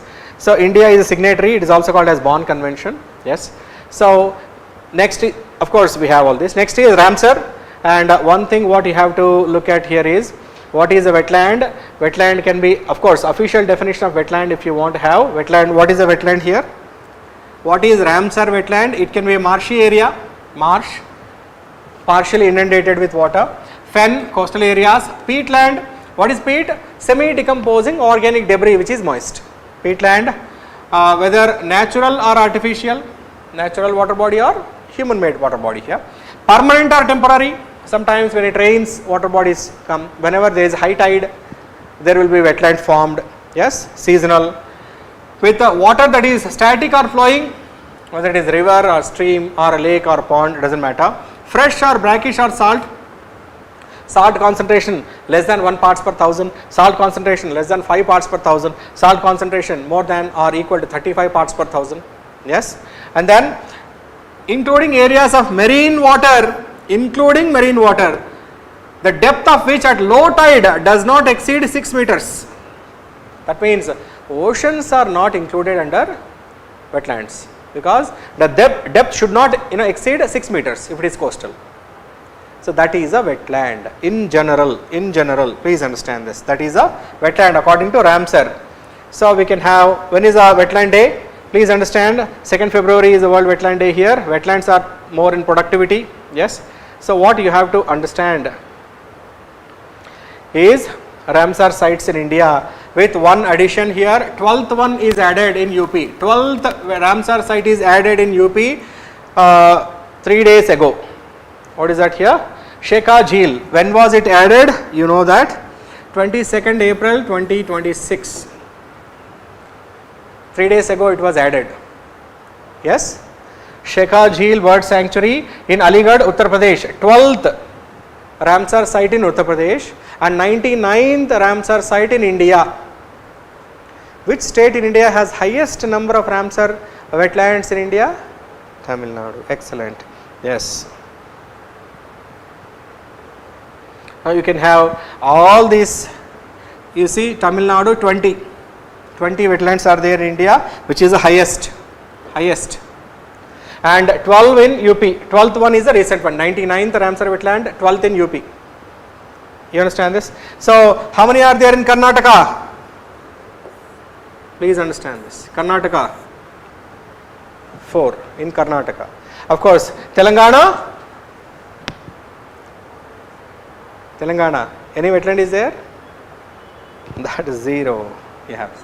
So, anyways, we have in almost all states we have, but in Telangana we don't have. Anyways, don't worry about it. This entire list, but only 99th is not included in this, and that we have added here as a next. So, this will be of some use to you if you want to know. This one map is enough for you, but add this also here. So, these are about Ramsar wetlands here in general. So, what are Ramsar wetlands? They are wetlands of international importance here. One previous question what you have to know is Montreux record. What is Montreux record here? Ramsar sites. Montreux record is a document which includes Ramsar sites where changes in ecological character have occurred. That means the water body got destroyed, polluted, contaminated or misused, abused, exploited by humans. Ecological character has occurred, change has occurred or occurring. Right now it is under threat or likely to occur. In the future it may get affected. Such Ramsar wetlands are included under Montreux record. Now the question is, in India how many wetlands of international importance are present in MOHAN record? 2. What are they? So, 1 Kevaladev National Park in Rajasthan, and second Loktak, Manipur. Loktak is having one more question here. Loktak Lake in Manipur. Loktak Lake has a round colored floating debris floating on the surface of Loktak Lake. Will be a round colored semi decomposing debris of organic matter called as fumdi. Fumdi are circular shaped floating mass of semi decomposing organic debris. Fumdi, local name of Fumdi. And largest Fumdi has floating national park in India, the only floating national park in India, on a very large Fumdi, which is called as Kebul Lamjau. Kebul Lamjau National Park. Kebul Lamjau National Park is the only floating national park in the world which is present on a large Fumdi on a Loktak Lake. And Fumdi is circular floating mass of semi decomposing organic debris found only in Loktak Lake, Manipur, and that is destroyed because of human activity, tourism. Plastic chips packet, water bottle you throw in the lake, and they spread infections, fish die, and then foul smell, decomposition, and tourists, they destroy everything, and quality of water is gone, decomposition increased, eutrophication has occurred, foul odor, tourists stopped coming, local people lost revenue, water body is getting destroyed, hence it is included under MOHAN record 2. This is a question, previous question. So, these are the important areas you have to focus whenever there is a question on wetlands, Ramsar wetlands of international importance here in general. This is about biodiversity here. Done. Next, we will talk about science and technology. You please take a break. Yes. Once the break is done, we will start with science and technology. Is that done? Yeah, thank you. Try to come back after the break, we will meet.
Yes, I guess everything is clear, audible, visible. We will be talking about the concepts in science and technology as part of quick revision here. Yes, so we will be talking about the general science concepts and of course technology. As usual, what you should know about these things and why all these things is, you have the weightage, which is approximately again the variations 15 to 18 questions here, and it is heavily influenced by contemporary developments. Contemporary developments play a very important role here, and especially the last 8 to 10 months related contemporary developments here in general. And again, as usual, we say that the concepts would take the precedence and applications play a very important role, and definitely the current or contemporary would be the name, the face of it in general. So these are the important things first you should know before embarking your journey on learning science and technology for revision here. Yes, again as usual we have, it is a low volume high value area. That means number of topics are lesser but questions are greater relatively speaking. So we will be talking about a few topics here, few topics. The topics need not be like in a you know kind of chronological order, but still yes, we can have some basic concepts, basics in energy technologies. So energy technologies, especially what we have in our syllabus is nuclear technology. Please understand this, nuclear technology. So we will be focusing on two areas here. Number one is nuclear fission based energy with a focus on India's 3-stage nuclear program. Uranium 235, then plutonium 239, then uranium 233, thorium to uranium 233, 3-stage program. That is one area here. And second part is the experimental futuristic, that is nuclear fusion, because in 2025 last year we had a mains question, that is what is India's contribution to nuclear fusion energy. That was a previous question. Hence you can expect a question, what kind of changes have occurred in India's research and development concerned with the fusion related energy. So we will focus on nuclear fusion and how to get energy from nuclear fusion reaction, similar to the activity which occurs on sun. So here we have to focus on fission. What is a nuclear reactor, how different it is from a bomb, that is atomic bomb. Yes or no, how different it is. And let us not focus on the other aspects here. Yes, so fission based energy and fusion based energy, and how different are the reactors from each other and where are we. Yes, and once we are done with this, we will move on the fundamental concepts of the biological studies in the form of what? Biotechnology. Why these things? Because more number of questions have been asked on these topics in the recent past than other topics. You will understand, biotechnology is the high value product here. For example, you get around 3 to 5 questions from biotechnology alone every year, because this is the only area where biology, botany, zoology and technology fuse together. You will understand this. Hence value is more, importance is more here, biotechnology and its applications. For example, recently what do we have? We have CRISPR technology, CRISPR Cas9, yes, and CRISPR Bits Bangalore. It's a new biotechnology startup headquartered in Bangalore. CRISPR Bits, what is that? CRISPR Bits, Bangalore based, it is related to you. Yes, and then we have CAR T cell therapy, you know that, CAR T cell therapy, how it is, you know, playing a role in. And then so we have a lot of such, you know, genetic engineering associated or recombinant DNA associated things. For example, vaccines, DNA vaccines, RNA vaccines, how different are they? COVID vaccine, RNA vaccine example, yes, and what are the advantages and disadvantages, very important, recent past, Yes, and then a lot of developments have occurred in the recent past. We will focus on them. And what is the working principle behind genetic engineering or rDNA technology? Working principle, which is same. Yes. So we will talk about differences between traditional biotechnology and modern biotechnology. Quick recap. Yes, that is the second topic here, which we will be talking. And other things are like, third topic is what? The space technology, recent. For example, yes, though it is not directly connected, we can mention about Artemis 2, NASA's second moon mission. They went to the far side of the moon, but it is not very much related to us, because questions will be focused on India's achievements, India's future, that is Chandrayaan 3 or Gaganyaan and Aditya L1. So all those things will be focused here. Yes or no? Recent things. Yes. So we will be focusing on the recent developments here, and then we will focus on basic things. What is that here? What is artificial satellite in general? What is the difference between the remote sensing satellites and communication satellites? Yes, INSAT series or communication systems here, communication satellite here. Yes. So these things very important here, and then how we can use them, applications, what is the use, applications, and recent developments. India's recent space missions, maybe little futuristic space missions, we will focus on them very briefly. And then fourth will be what? Again very popular, what is that? Defense technology. Only strictly current, please understand this, there is not much to it, only strictly current, recent, anything recent is there, we will mention only that, nothing else will be there in this. Yes. And next will be what? Information and communication technology, any recent developments only, please understand this, only recent developments. Now we don't study what is computer, what is mouse, what is monitor, no, don't expect them, what is phone, what is internet, those things are gone. 15 years ago those types of questions used to come, not now. What is virus? No. Yes. Next is what? Nanotechnology. Nanotechnology is very significant here. Yes, because nanourea, before year's question, nanourea, 2 years ago we had a question. So nanotechnology is still relevant here, especially recent developments. And so we will talk about what? The quantum science, how it is related to nanotechnology here. That means more surface area, small size, increases efficiency and changes the behavior, that is quantum. Yes. So behavior, quantum science, quantum behavior, and concept and applications. For example, nano robotics, medical robotics, targeted drug delivery systems, and then the carbon nanotubes, buckyball, Buckminster fullerene, carbon nanotubes, all those things.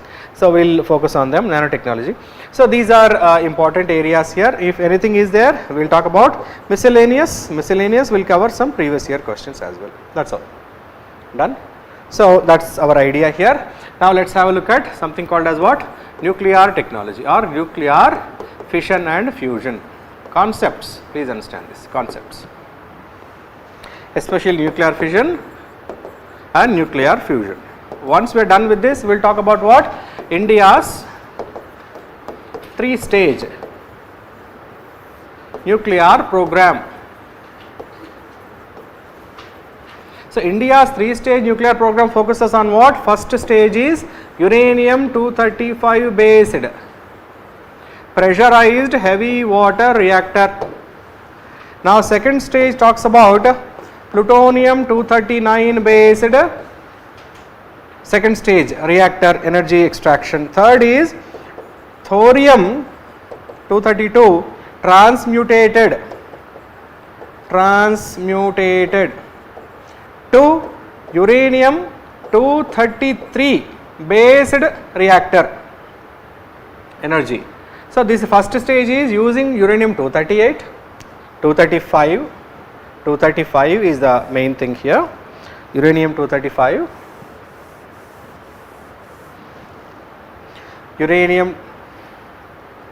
uranium-235 based pressurized heavy water reactor, first stage.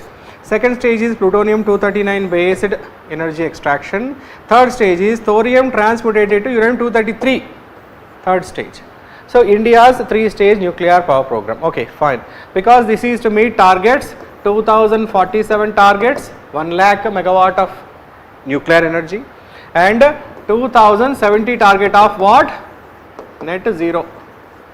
To help this, as of now, India's share is only 8180 megawatt from nuclear energy, especially from nuclear fission. Energy share in total energy production, and energy demand in India is growing. Energy demand in India is growing at a steady state of 6 to 8% per annum. 6 to 8% per year is the increase in the demand of energy. 6 to 8%. In that, what is the share of nuclear energy? Very less, only 8,200 megawatt equivalent only, very less it is. And we are trying to increase it to 1 lakh megawatts by the year 2047, and net zero. What is net zero? No carbon emissions and clean energy by 2070. These are bold targets. Our actions are not commensurating with our targets. You understand this? So, that is why it becomes a challenge. Yes. Getting back here, to understand all these things you should know what is nuclear fission, what is nuclear fusion. That is a science, that is a technology part of it. Nuclear fission. So, understand this nuclear fission here as the name suggests. Before that, concepts, what is that? What is a radioactive substance? What is radioactivity? What is nuclear force? How you extract energy? Basic things, are these clear to you? Fundamental concepts here? Yes. So, when heavier elements, heavier nuclei, what do you mean by heavier nuclei? With large mass, high amount of mass. Mass means what? Proton plus neutron. Where are they present? In the nucleus of atoms. These are fundamental particles, subatomic particles, proton and neutron. Here together they are called as what? Nucleons. Together they represent mass of an atom. Greater the mass, heavier is the nucleus referred to as. Clear? In general, hope everything is good. Clear, audible and visible. Excellent. Yes. So, more number of protons and neutrons would indicate heavier nucleus. Heavier the nucleus, more unstable would be the atom. Now, that is the concept here. So, unstable. Why unstable? Because more number of protons and neutrons will have huge amount of energy inside. Hence, always such nuclei tend to lose energy. So, lose energy by losing mass and achieve stability. This has been the behavior of heavier nuclei. For example, you take uranium, thorium, plutonium or any other elements. More mass means more instability, unstable. How can you say that they are unstable? So, heavier nuclei tend to be unstable. How can you say they are unstable? They emit radiation. This is called as radioactivity. And this radioactivity is spontaneous. What is spontaneous here? It is not a result of a response to stimulus. Unstimulated response. Hence it is called as spontaneous. Spontaneous emission of radiation is called as radioactivity. And radioactivity is manifested by heavier elements. What do you mean by heavier element? Heavy mass. What is heavy mass? High proton neutron numbers in general. When you strictly talk about mass, largely it is because of neutron. You understand this? Because proton represents atomic number also. But along with proton number, what is added to refer to as mass number? Neutron. You understand this? So neutron added would add mass, though at rest neutrons have negligible mass, but neutrons can travel exceeding the speed of light, that is when they gain mass. Yes. So getting back here, spontaneous emission of radiation is called as radioactivity, and for information, alpha emission is associated with a proton, beta emission is associated with a, yes please, electron, and gamma emission is associated with a, yes please, neutron, or usually we say it as a photon. Photon means packet of light energy moving at the speed of light. Packet of energy moving at the speed of light is photon. Yes. So usually we have these emissions. After losing them, usually heavier elements become relatively lighter. Relatively lighter means more stable, and the time taken for elements or nuclei to become half of their initial quantity, time taken by heavier elements to become half of their initial quantity is called as what? Half-life. Half-life of heavy elements varies. For example, half-life of uranium-235 is equivalent to 1.3 billion years. It is very high, and 100% of uranium reserves what we have. What is the ore of uranium?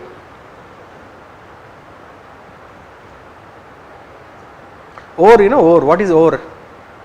Raw material from which you extract a useful mineral or metal, whatever it is. What is the ore of uranium? Uranium is a raw material which is a source of nuclear fission. Yes or no? Uranium-238, uranium-235. Yes. Okay. What is the source of, what is the ore of uranium? Revision basics. Yes. What is that here? Uraninite. Uraninite. Uranium dioxide. Uraninite. Okay. What is the ore of thorium? Very popular. It was in news many times. Yes, please. Monazite. Heard about this? Kerala beach sands are rich in thorium, monazite sands. They are called as monazite sands. Yes or no? And highest uranium reserves are found in Andhra Pradesh, Tummalapalle, Kadapa district. Yes. Highest thorium reserves, Kerala beach sands, monazite sands, India. Yes. Okay, getting back here.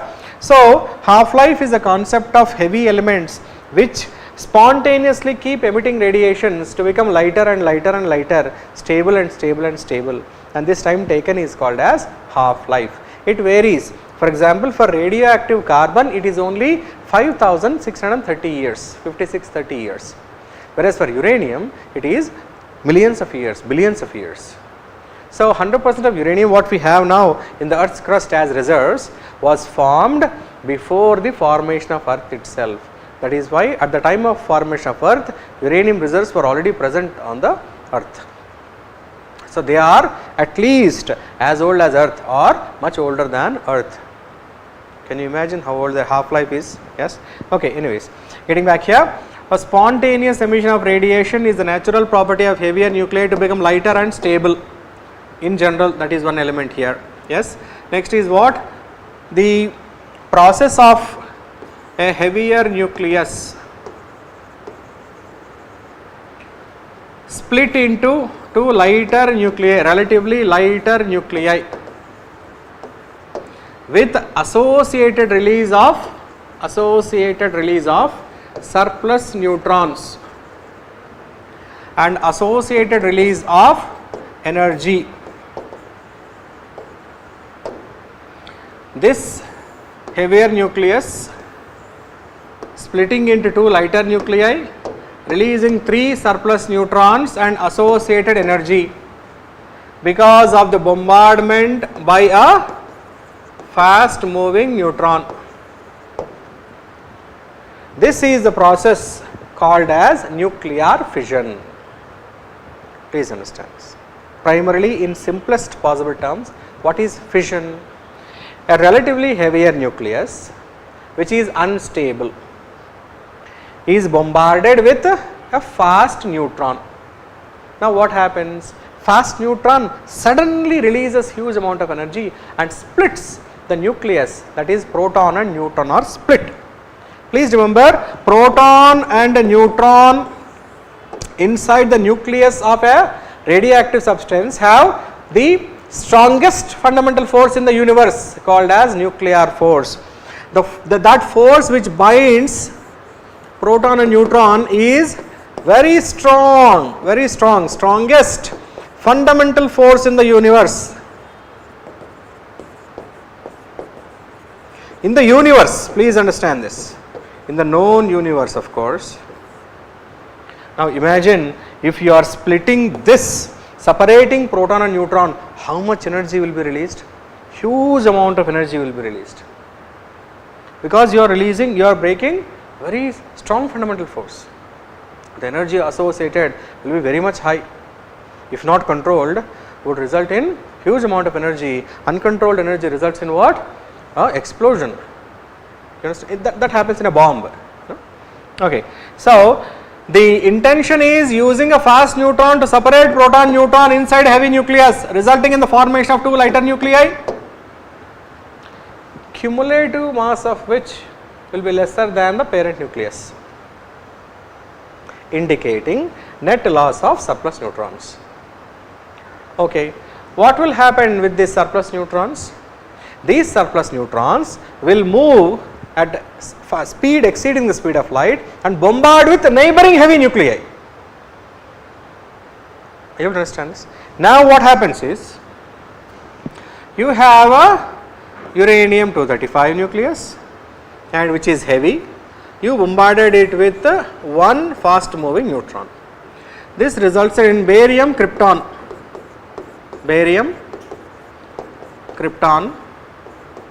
lighter nuclei, and resulted in loss of 3 neutrons, neutron, 3 neutrons got released, and associated release of huge amount of heat energy. Now these 3 neutrons, what are they? They will go and bombard with a uranium nucleus separately, resulting in barium krypton and 3 more neutrons. Yes, this will go and bombard with uranium-235 and release 3 more neutrons. This will go and bombard with uranium-235 nucleus and release 3 more neutrons. These 3 neutrons would each go and bombard with each uranium nucleus further. Are you able to understand this? And this kind of reaction, which is spontaneous and continuous, is called as chain reaction. Chain reaction. You just have to start it. It will continue by itself. Chain. Each fission out of one uranium-235 nucleus results in the formation of 2 lighter nuclei, barium and krypton, with associated 3 neutron release and a heat energy release. And each neutron will bombard with the uranium-235 nucleus further releasing 3 neutrons each. Each fission releases minimum 3 surplus neutrons. That is why cumulative mass of daughter nuclei will be lesser than parent nucleus. Why it is important is, how do you calculate energy gained in this reaction is based on mass lost. That is what Albert Einstein said. Albert Einstein mentioned a theory called as what? Theory of mass defect. Energy gained is equal to mass lost moving at the speed of light. Energy gained is equivalent to mass lost. That is one method of calculating how much of energy theoretically can be harnessed through fission reaction. Einstein 1918 he proposed this. Yes or no? So It is called as theory of mass defect. Loss of mass is equal to gain of energy. Theory of mass defect, Einstein theory. Theory of relativity. Okay, anyways. So this is fission. And how do you extract energy? By building a reactor. What is a nuclear fission based reactor?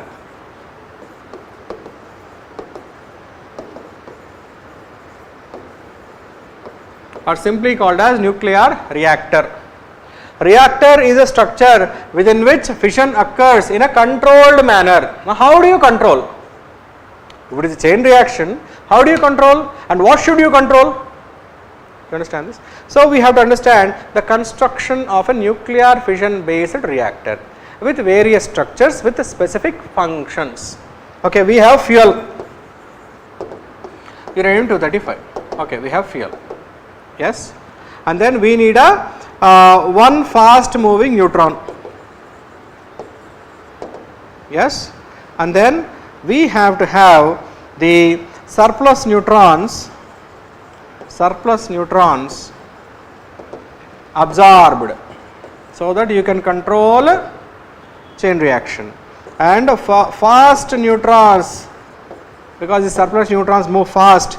Fast neutrons must be slowed down, and the associated heat energy released must be absorbed by a coolant, and usually coolant is nothing but your water, and water after absorbing heat becomes what? Steam. Steam is allowed to go and move turbine blades. Turbine blades are fitted with magnetic core. Rotating magnet would generate electricity in perpendicular direction. You understand this? Yes. Now fuel quantity can be controlled. Quantity control. Thus, you can control how much of fuel would undergo fission initially itself. That is one method of controlling chain reaction or controlling the entire process. Then, one fast neutron, you cannot control it because it is necessary to initiate fission. Next, surplus neutrons must be absorbed so that chain reaction, number of heavy nuclei split can be controlled. This is absorption is done by cadmium and graphite control rods. They are called as control rods. Control rods are inserted into the reactor core to absorb, to eliminate surplus neutrons, thus to control chain reaction. Clear? Control rods. What is the function? Absorb excess surplus neutrons, absorb them and take them out of reactor core to control chain reaction. Yes. Next is what? Fast neutrons, because surplus neutrons, some neutrons are required to sustain chain reaction. You cannot eliminate all neutrons because no reaction would occur, hence no energy can be generated. The goal is to generate electricity, not simply to control chain reaction, isn't it? There is a purpose which is bigger purpose. Otherwise, what is the fun? Yes. So, how do you slow down some fast neutrons so that you can control the reaction? Usually we believe that slow will have lesser speed, will have more control. We believe in it. Because fast speed, we believe that compromises accuracy. We believe in it in most situations, more often than not, but not always true.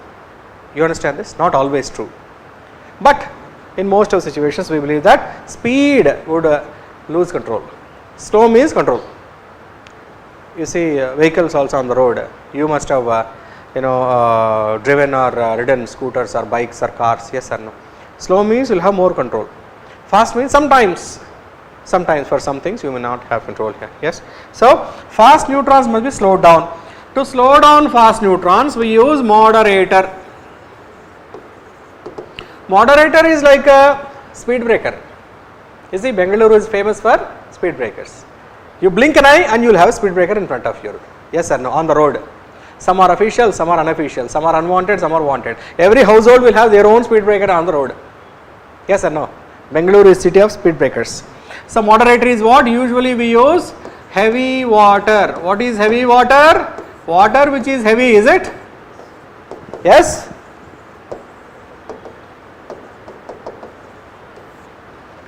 Heavy water means deuterium oxide. It is usually associated with some modification of water, sea water, yes, by adding just one neutron. Yes, deuterium is having one neutron, one proton, mass is 2. You know this, right? So hydrogen isotopes, how many isotopes hydrogen has? Yes, please. Protium, deuterium and tritium. Hydrogen has 3 isotopes. Protium is normal, lightest, where only one proton is there, 0 neutron, hence mass is 1. Deuterium has 1 proton, 1 neutron, mass is 2. Tritium has 1 proton, 2 neutrons, mass is 3. Protium 1, atomic number is 1, mass is 1. Deuterium, atomic number is 1, mass is 2. Tritium, tri means 3, mass is, atomic number is 1, mass is 3. Unstable because more neutrons, heavy, unstable, radioactive. Okay. Deuterium is what? Deuterium, heavier hydrogen, and water made of deuterium is deuterium oxide, D2O, heavy water. Heavy water would act as moderator. Moderator means slows down the fast moving neutrons, thus helps in controlling the chain reaction, thus better and efficient harnessing of energy associated with nuclear fission. In general, moderator. So now you know control rod, what is their function? Absorb surplus neutrons. Initial quantity control controls the reaction, and moderator controls the speed of fast moving neutrons. And coolant, so coolant can be water or can be liquid sodium, depending on the type of reactor, liquid metal. So coolant, usually we use water because water can be converted into steam and can rotate the turbine blades. Turbine blades are fitted with magnetic core and you generate electricity. So that is what is the kind of reactor construction here in general. So India's 3-stage nuclear program plans to use uranium-235 initial stages here, first stage, and then we have the plutonium-239 second stage,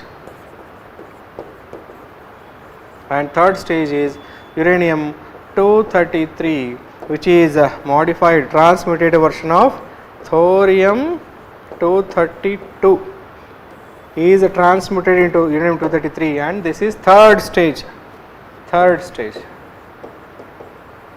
So these are the various stages of India's 3-stage nuclear power program using various materials as fuels. The goal is 1 lakh megawatts equivalent by 2047 and net zero by 2070. Okay, that is the idea here. Nuclear fission. What is nuclear fusion? Nuclear fusion. How do we do it? Yes, in general, nuclear fusion is fusion of minimum two lighter nuclei to form relatively heavier nucleus,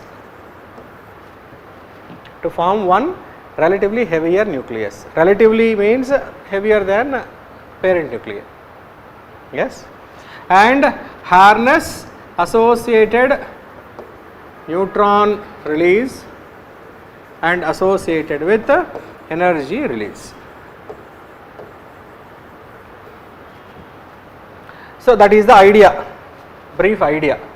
That means exactly what happens in fission here. So we take deuterium nucleus because hydrogen is the simplest and lightest element in the periodic table, because normal stable hydrogen has only 1 proton and 0 neutrons, and atomic number is 1, mass is 1, hence it is the lightest, because 1 is the minimum number. Yes. So hydrogen is the lightest, hence lighter means isotopes of hydrogen. Isotopes of hydrogen. This is not something new, it is similar to what happens on the surface of the sun. That is why you see many kind of current affairs you must have studied. France has built west, China has built east. East is also called as artificial sun. It was in the news, yes or no? Yes. West, east, and India is building SST Bharat. These are names of experimental nuclear fusion based reactors in the world. One is being built by France, another one is built by China, third one is under construction in India. Recent developments these are, please understand this. Yes. What is West here? Wolfram, environment in steady state, tokamak, France. West is being built in France. What is East? Artificial sun built by China,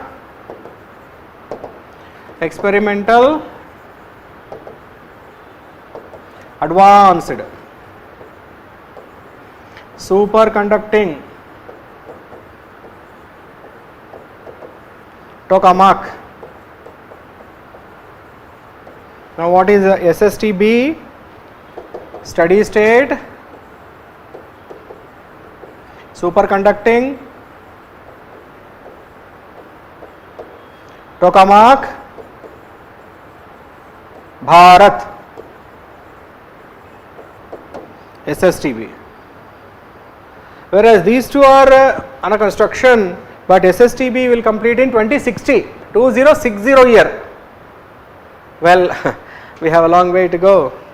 Yes. Okay, we will talk about what is Wolfram. Wolfram is the ore name of tungsten. Wolframite is the ore name of tungsten. You know tungsten? Tungsten is the filament metal used in conventional incandescent bulbs, electric bulb. Thomas Alva Edison used, yes, 100 years ago, more than 100 years ago. Yes, tungsten filament, it gets heated up and glows, incandescent. Yes, okay, anyways. So tungsten's ore is wolframite. So wolfram is the scientific name of tungsten. So tungsten is the material which covers the nuclear fusion reactor core, which is under construction by France, which is called as West. Wolfram environment in steady state tokamak is West. Okay, anyways, we'll talk about them. Yes.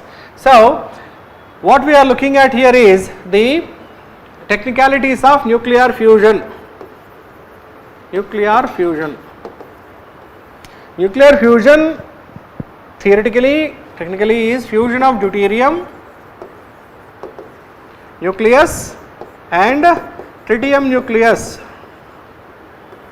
combining together to form, please remember, deuterium. These are isotopes of hydrogen. Hydrogen is the lightest element in the periodic table. It has 3 isotopes as we mentioned earlier: protium, deuterium and tritium. So protium has 1 proton, 0 neutron, hence mass is 1, hence very stable and non-reactive. Yes. Deuterium, deuterium has what? 1 proton, 1 neutron, hence mass is 2. Tritium, 1 proton, 2 neutrons, mass is 3. Now calculate this. If you are combining deuterium nucleus with tritium nucleus, the product should have how many protons? 1 plus 1. Yes? Product, whatever it is, product is X, imagine. How many protons it should have technically? 2 protons. And how many like in a neutrons it should have? Technically 1 plus 2. What is 1 plus 2? 3 neutrons. Technically what should be the mass of this product? Mass should be 2 plus 3 as 5. Yes or no? But what actually happens is formation of helium, because helium is the only element which has atomic number 2, that is 2 protons in the periodic table. Atomic number 2, which element has atomic number as 2? Helium. Helium has 2 protons but only 2 neutrons. Mass is only 4. Helium has 2 protons, 2 neutrons, mass is 4. That means there is a net loss of 1 neutron and associated release of energy. Now that is the gain. Energy gain is equivalent to mass lost. Again we are fulfilling theory of relativity proposed by Albert Einstein. Yes and no, we cannot go wrong in that. I mean, nobody can go wrong in that. Yes, energy gained is equal to mass lost. Why we are saying mass is lost? Theoretically it should have mass 5, but reality it has mass only 4. That means technically there is loss of mass. That is how you calculate gain of energy. Energy gained is equivalent to mass lost. Again same principle.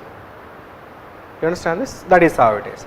But again we have to talk about few technicalities here, because tritium is very unstable, radioactive, because more mass. Okay, but please observe that deuterium has 1 proton, tritium has 1 proton, and fusion means both should be together fused as 1 unit. Proton, proton, protons have positive charge. Like charges repel. You studied this, didn't you? Repulsive forces present between like charges is stronger than the nuclear force present between proton and neutron. So fission is easy, fusion is difficult. Now that you should understand. Now why it is special? Fission, to break is easy, break up is easy, make up difficult. Yes or no? I don't know. You understand this? Especially to bring 2 similar things, you are not bringing 2 different things. You understand this? You are bringing similar things. Similar things repel. Usually, like charges repel. Now that is what is the essence of this construction of a fusion based reactor being so challenging. It is not easy. Yes. So we have deuterium tritium fusion is not easy, because they have 1 proton and proton repel each other.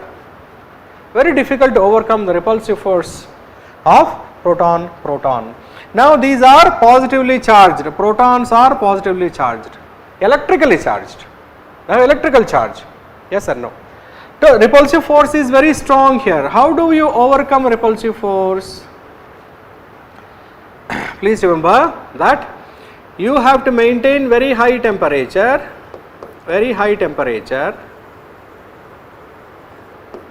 to maintain ionic state of matter called as plasma, because you know states of matter, right? Matter exists in various states in the universe.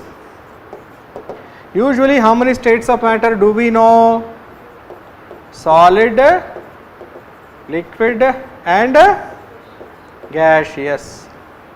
Apart from that we have few more, that is at very high energy matter becomes ionic or plasma state, very high energy, and at very low energy intermolecular distance becomes so less, matter becomes so compact, density becomes infinite, and at very low energies matter assumes or is available in the state of what? Heard about this? Bose-Einstein condensate. Which Bose? Satyendranath Bose. Which Einstein? Albert Einstein, both were contemporaries, both studied the behavior of particles, subatomic particles together. Both were colleagues at one point in time, 1913, 1914, 1916 also. Both worked together. Satyendra Nath Bose, India's renowned physicist, and Albert Einstein worked together. Boson, you know, boson, God particle people call. Yes, if you talk about the quantum physics, quantum realm, spin electron theorem, boson is considered as a God particle. Which Bose? Bose, in the name of honoring Bose, Satyendra Nath Bose. We have God particle named after Satyendra Nath Bose called as boson. That Bose is this Bose. Yes. So, Bose-Einstein condensate matter with infinite amount of density with least intermolecular distance at very low energy, and it's so compact that it holds huge amount of energy inside. Anyways, we don't have such matter on the earth anyways. So, plasma is at very high energy, very high temperature. Matter assumes ionic state, very high energy. Now, that is what we are talking about here. We use electrical energy to increase the temperature in the core of the reactor, and the matter assumes plasma state. But plasma's behavior often is uncontrolled, unpredictable, because high energy, high temperature, any issue, the behavior becomes random, erratic, and explosion can happen. So, how do you control plasma? Within plasma, matter is in ionic state. Ionic state means electrically charged. Already electrical energy is present. How do you control electrically charged particles? With electricity? No, it is difficult, because electricity is nothing but what? It will attract or repel based on the electrical charge. You cannot control it. Then you have to control the plasma using magnetic field. Now, that is what it is different here. So, how do you control it? If you don't control it, it becomes a bomb, because its behavior becomes erratic and unpredictable and explodes. In nuclear fission also you controlled it. We mentioned how you control. What about controlling nuclear fusion? Now we discuss about it. So, we need large magnets of specific shape. We have two different shapes of magnets used here, especially toroidal and poloidal.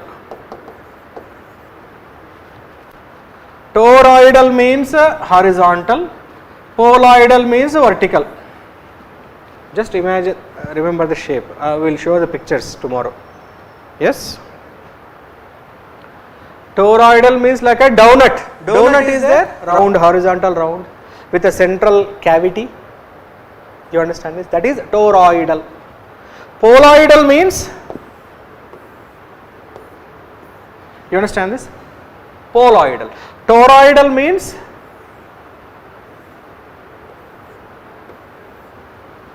horizontal with a central vacuum. If possible, I can eliminate this.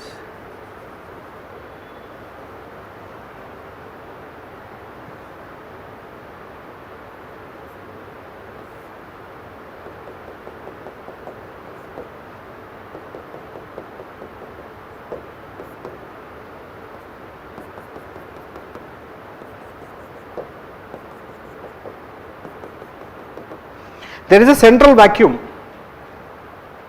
You understand this? So, we have toroidal horizontal and poloidal vertical with a central vacuum space. That vacuum space is occupied by your plasma, in which deuterium tritium nuclei are present under ionic state. And at very high temperature, using electrical energy, we have the plasma state of matter present, and in this central vacuum space we have plasma, deuterium tritium, and it is surrounded by strong magnets in toroidal and poloidal shapes. Magnetic field is controlling electrically charged ions in plasma state, within which deuterium tritium nuclei are present. Now, entire structure which is magnetically confined plasma is called as reactor core, and its name is tokamak. This is reactor and its name is, why you want to complicate things by giving unique and weird names, isn't it? That would be your next question. Why can't you call reactor core, why tokamak? Would be your next question, isn't it? Please understand, this was given by Soviet physicist Andrei Sakharov, 1951, Soviet physicist. Andrei Sakharov for the first time have built this and gave the name tokamak, toroidal magnetically controlled or confined plasma reactor core, toroidal, hence tokamak, Russian, Soviet name it is, toroidal magnetically controlled confined plasma. Okay, now the question comes, how many methods are there to confine? We have multiple methods of confining plasma, theoretically speaking. What are the methods here? Number one, magnetic confinement. Second, laser confinement.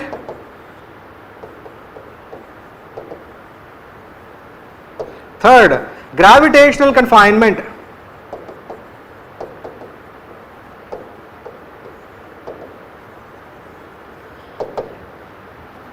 For example, in stars, sun or other stars, how matter is in the plasma state, in sun also. How plasma is confined, controlled on the surface of sun, not through magnets, but gravitational confinement. Sun's gravity is huge, it confines plasma, hence matter does not come out of sun, only energy comes out of sun, not matter. That means it is confined. How? Gravitational confinement, that is one example. Magnetic confinement, we have built tokamak already, and we proved that through magnetic field we can control plasma, confine plasma and still extract energy. Okay, we did it. Third is what? Small plasma matter, small quantities can be controlled using laser. What is laser? Light amplification by stimulated emission of radiation. Light energy, through light energy you control plasma, confine plasma. What is laser? You know laser, right? Highly monochromatic, linear, coherent beam. Coherent means very compact. Linear, it moves in straight line. Monochromatic, single color. You understand this? Monochromatic, coherent, compact, linear beam of light energy, which is light amplification by stimulated emission of radiation, light radiation. Laser. Laser can also confine plasma, but in small places, small quantity. You get it? So we have three methods of confining plasma. One is on sun, gravitational confinement. One is small quantities, laser confinement. Third is magnetic confinement in tokamak, just theoretically here.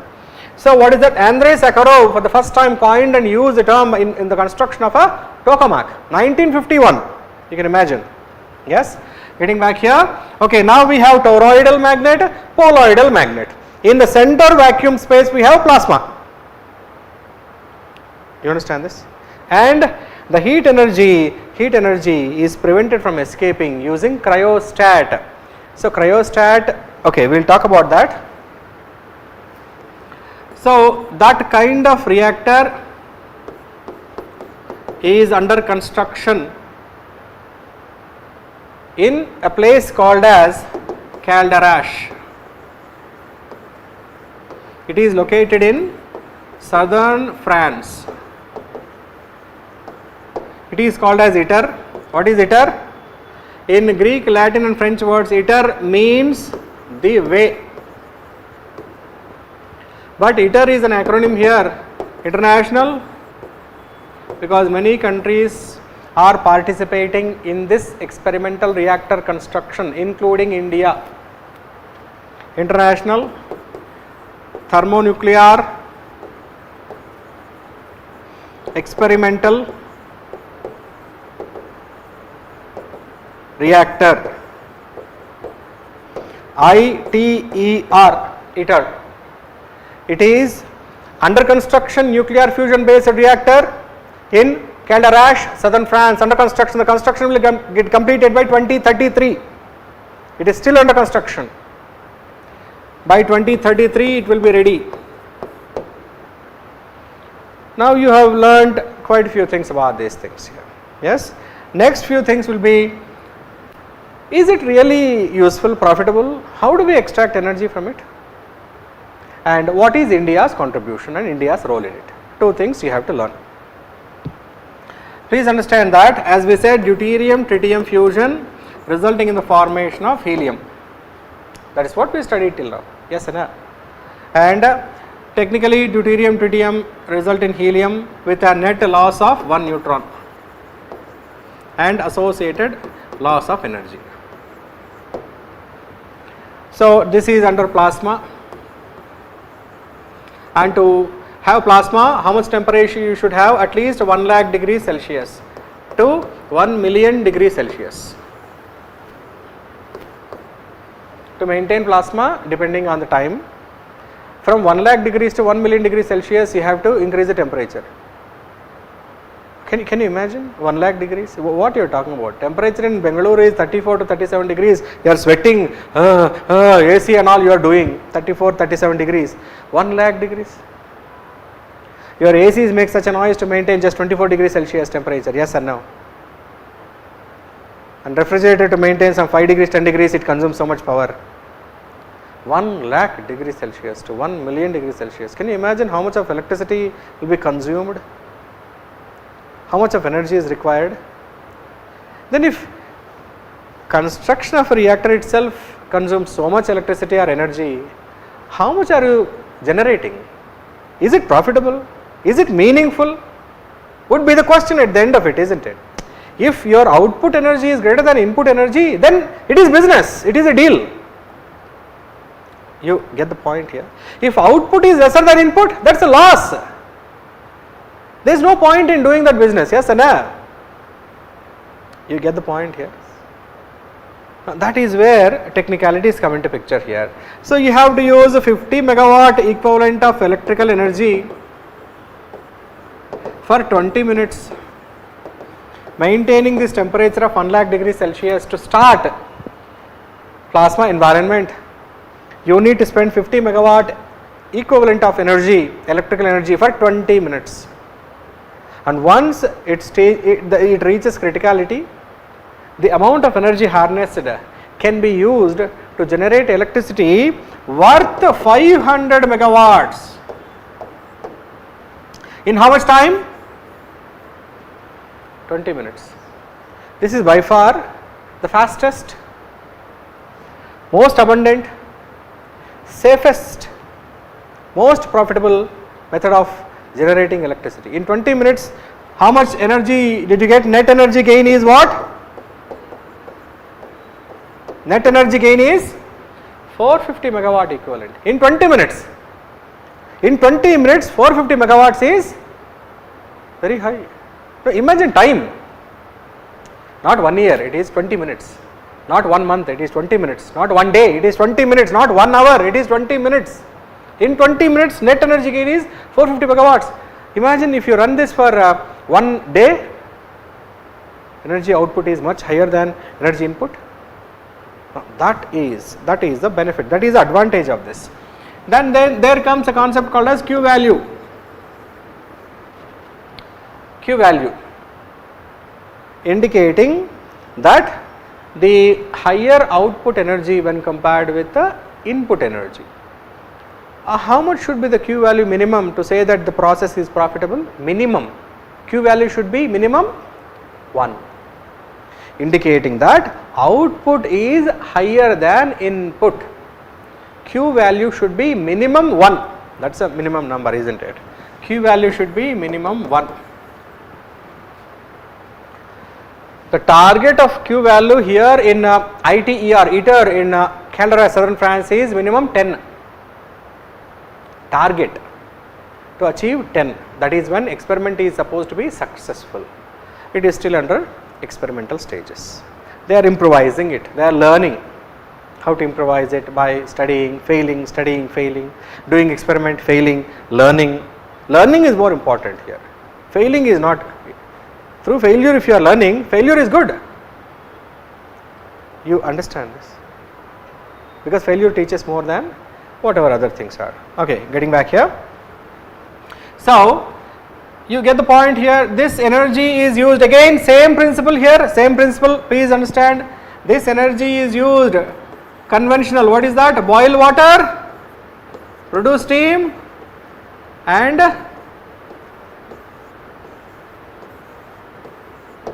rotate turbine fitted with magnetic core and generate electricity. You understand this? That is a mechanism here. That is a regular mechanism, easy, conventional. Yes. So, but the process is little complex here in general. So, that is what is the mechanism here. Next is what? Again France West, we know this. We know that Wolfram environment in steady state tokamak, toroidal magnetically confined reactor core, and experimental advanced superconducting tokamak, China artificial sun, and steady state superconducting tokamak, Bharat is India's experimental nuclear fusion reactor. Next thing comes, what is India's contribution, India's role? India, nuclear fusion energy, ITER, and India. This is a 2025 question, last year UPSC question, mains question. Yes. So, what happens here? So, India has contributed financially also, funding, 10% of funding, which is approximately equivalent to 17,700 crores. India funded already to ITER experiment. 10% of the expenditure is borne by India. 17,700 crore rupees already has been given from India to ITER. That is one contribution. 100 scientists, nuclear physicists have been sent to help in the construction of ITER on behalf of India. 100 scientists have been sent there for study. You understand this? Next. Of course, we are contributing to ITER, and India is trying to build its own steady state superconducting tokamak Bharat. Especially India has established Institute of Plasma Research, an institution, center of excellence in Gandhinagar, Ahmedabad, Gujarat. Institute of Plasma Research. Institute of Plasma Research, Gandhinagar, Ahmedabad, Gujarat. And this institute, in collaboration with the Department of Atomic Energy, is building India's futuristic nuclear fusion based reactor called as steady state superconducting tokamak Bharat, and it has received all approvals and support on behalf of Department of Atomic Energy. DIE works directly under Prime Minister's office. Department of Atomic Energy works directly under PM of India. You understand this? It has received all the necessary approvals. Now construction is starting, because they won't reveal it. You know that it is confidential. Yes, they don't reveal everything whatever is happening, because it is in the interest of national security and energy security of the future India. Some things are not revealed immediately. The construction is supposed to get completed by the year 2060, and the target is achieving Q value as a 10.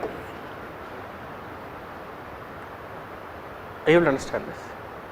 Now that is what is India's contribution and India's state concerned with nuclear fusion power.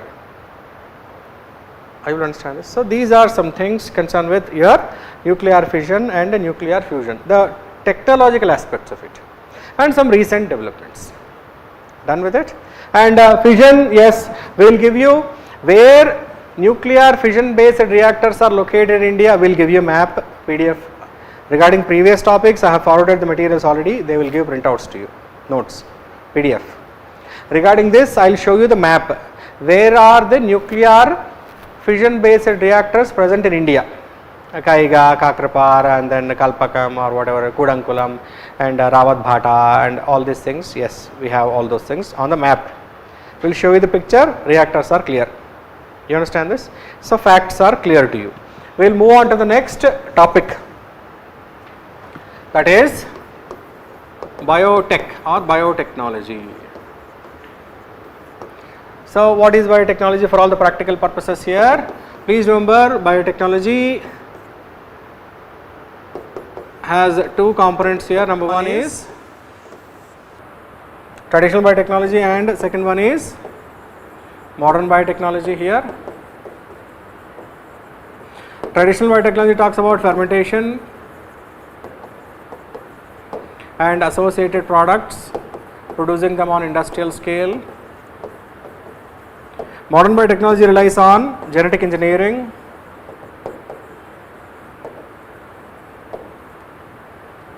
and recombinant DNA technology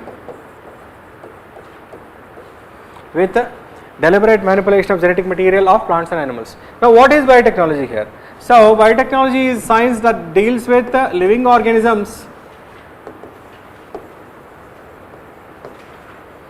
their parts or their processes to produce useful products.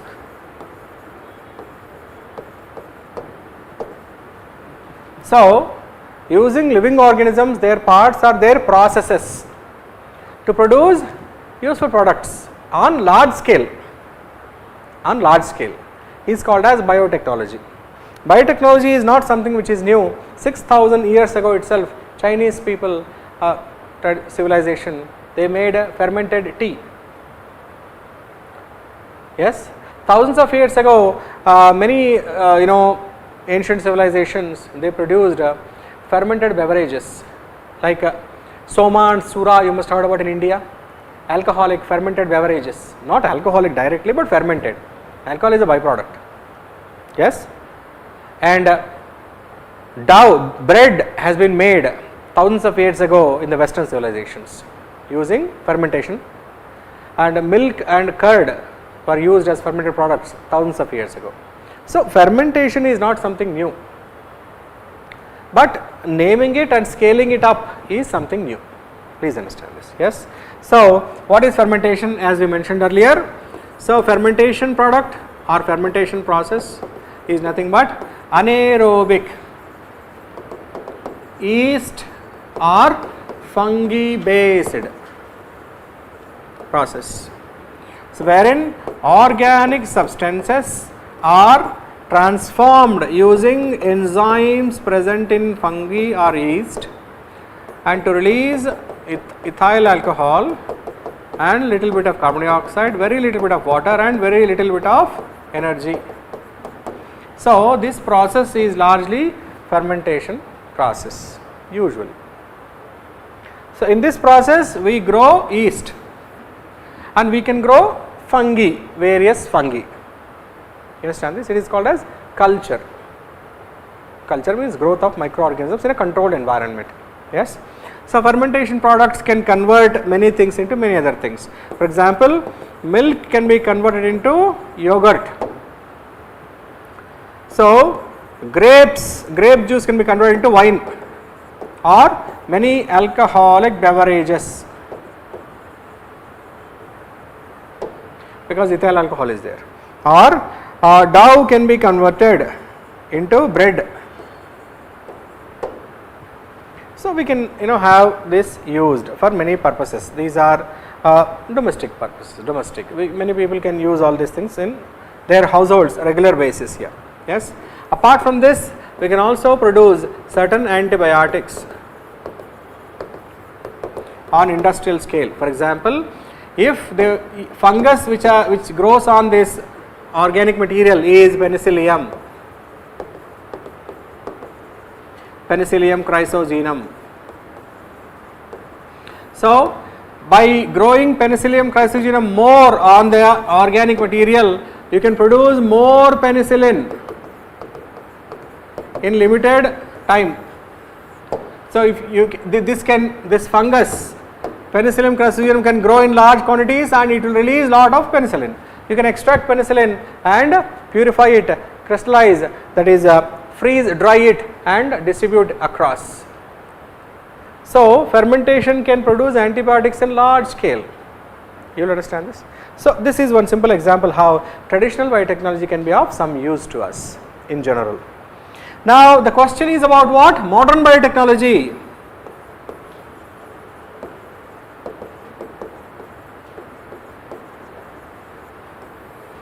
Now who is the father of traditional biotechnology?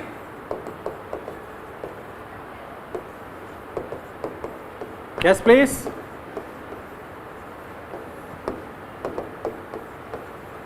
Karoli Ericki or Carl Ericki,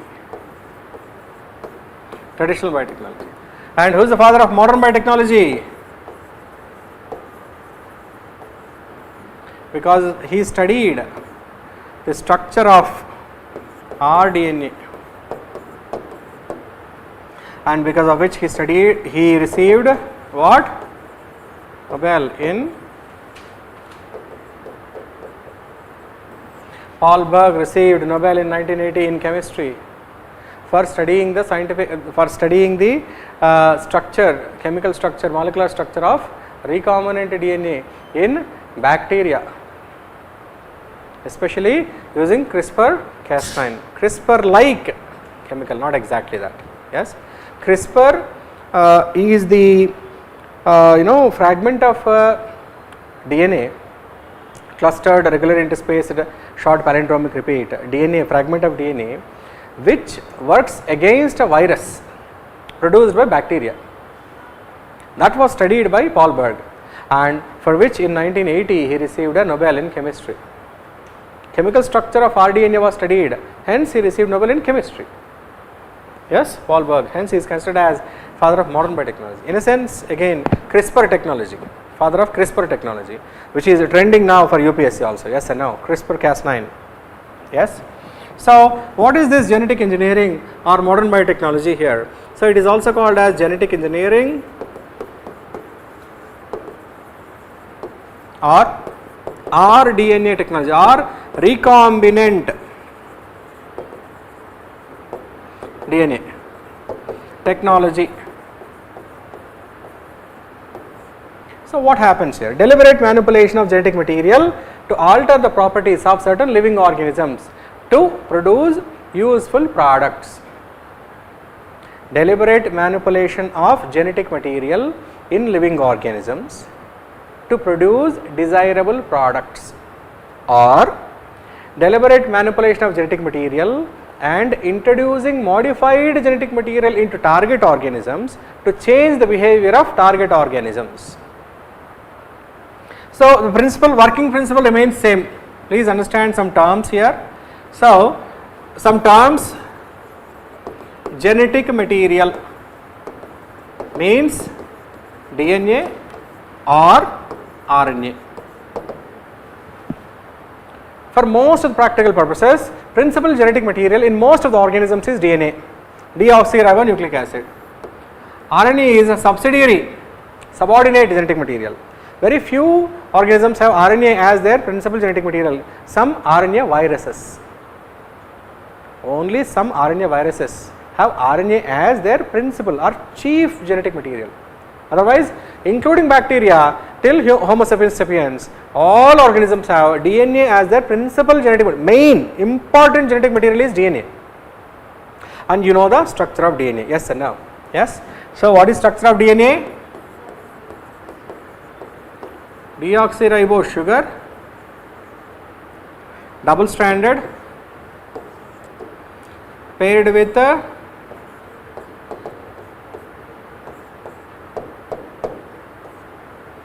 combined with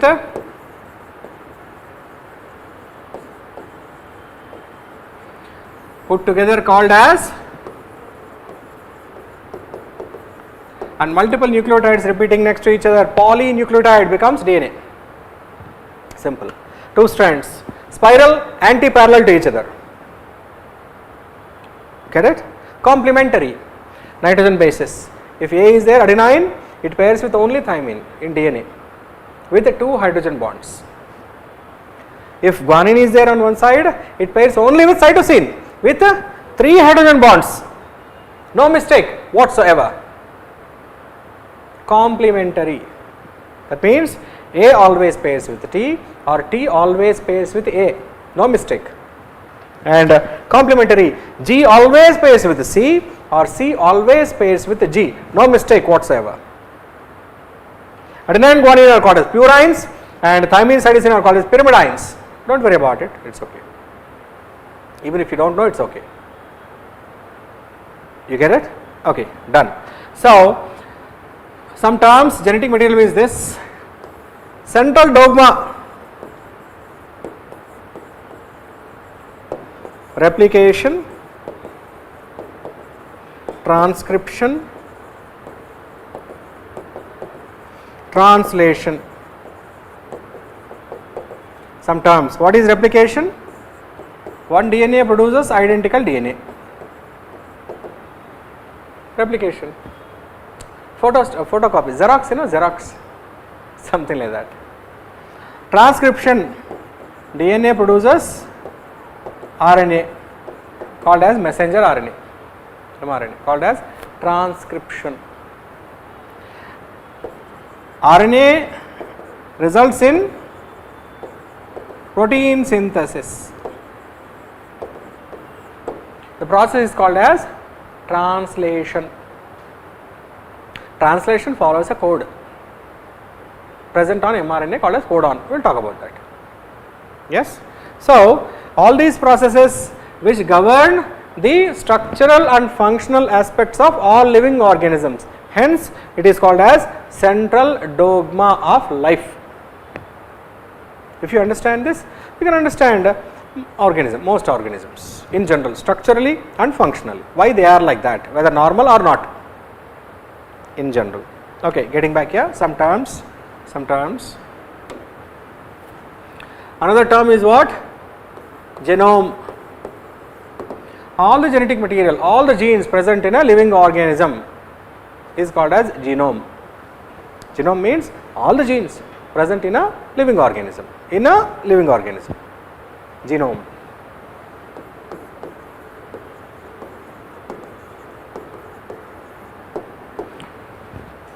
Study of genome is called as genomics.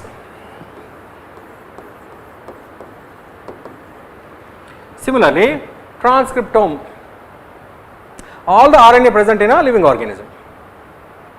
The mechanism, the structures which lead to formation of RNA is transcriptome. Study of transcriptome is called as transcriptomics. And next comes something called as proteome. All RNA resulting in protein synthesis. So, all proteins in the body studied under the heading of proteome, and study of proteome is called as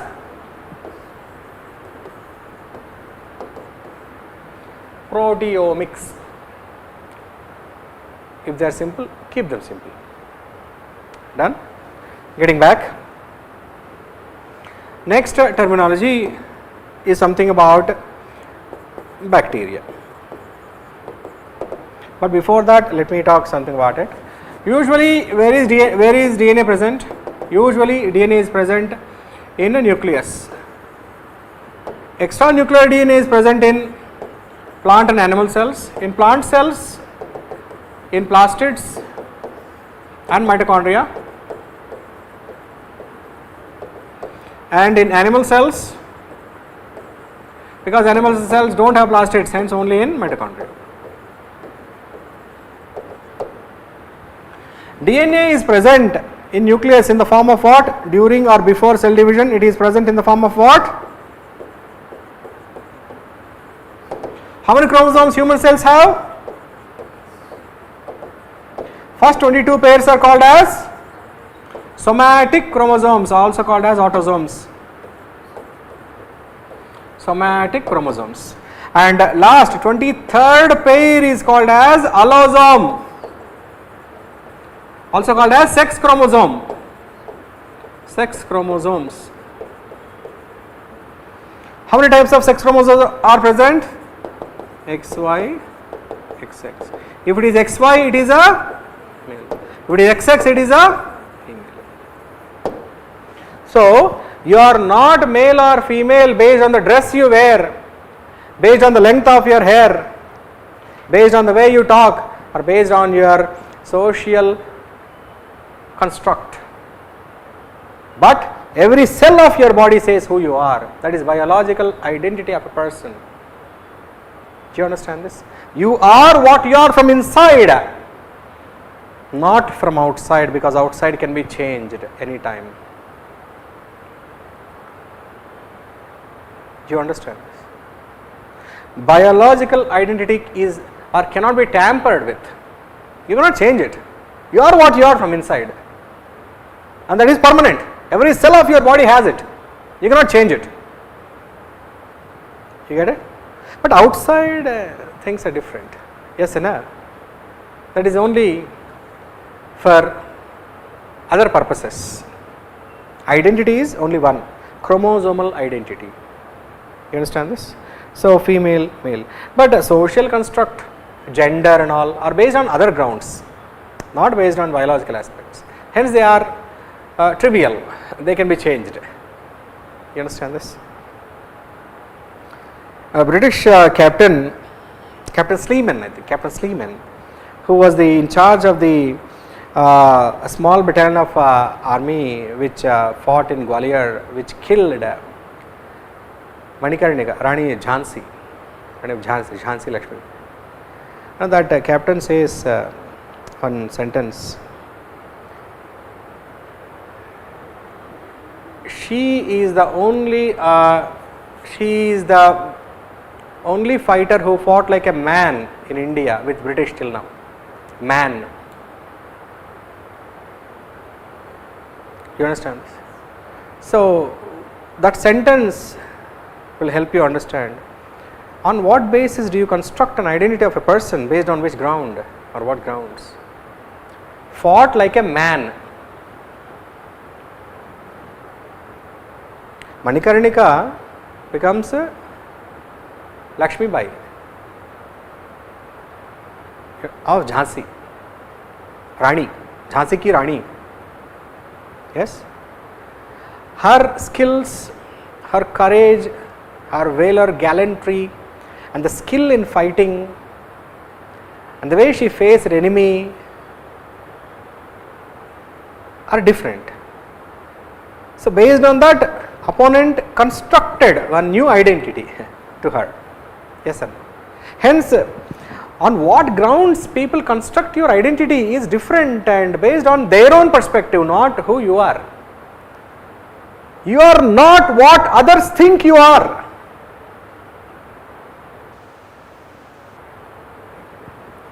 Yes, getting back here, some terms here, we are just introducing some terms to you. You understand some basic terms in biotechnology. So, know the meaning, and you can understand the contextual usage of them. Contextual usage. Yes, and then when it comes to bacteria, it is important here. Bacteria are prokaryotes. They don't have nuclear membrane, so they don't have a specific nucleus per se, but they have chromosomes. So, extra chromosomal cytoplasmic circular DNA is present in bacteria, is called as plasmid.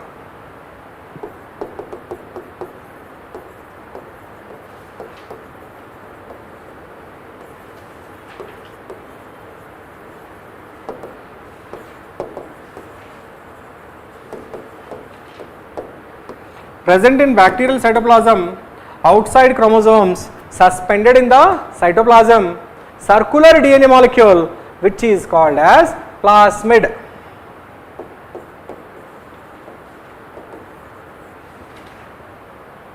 You understand this?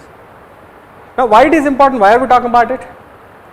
Because in biotechnology, this plasmid is used as a gene vector. What is a vector? Carrier, taxi, like taxi, carrier. But a taxi carries goods or people from point A to point B or place A to place B. But here this vector carries a fragment of DNA from one organism to another, called as gene vector. Transports DNA fragments. Hence, it is called as what? Gene carrier, or simply called as either DNA vector or gene vector. It is present in bacteria, hence very useful for us in biotechnology, genetic engineering or rDNA technology. Yes.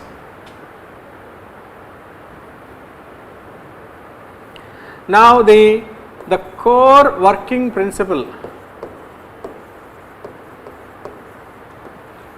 of genetic engineering, which is same across, of rDNA technology. We will understand why it is called as rDNA, in general. So we have, please remember that in genetic engineering or rDNA technology we use lot of enzymes.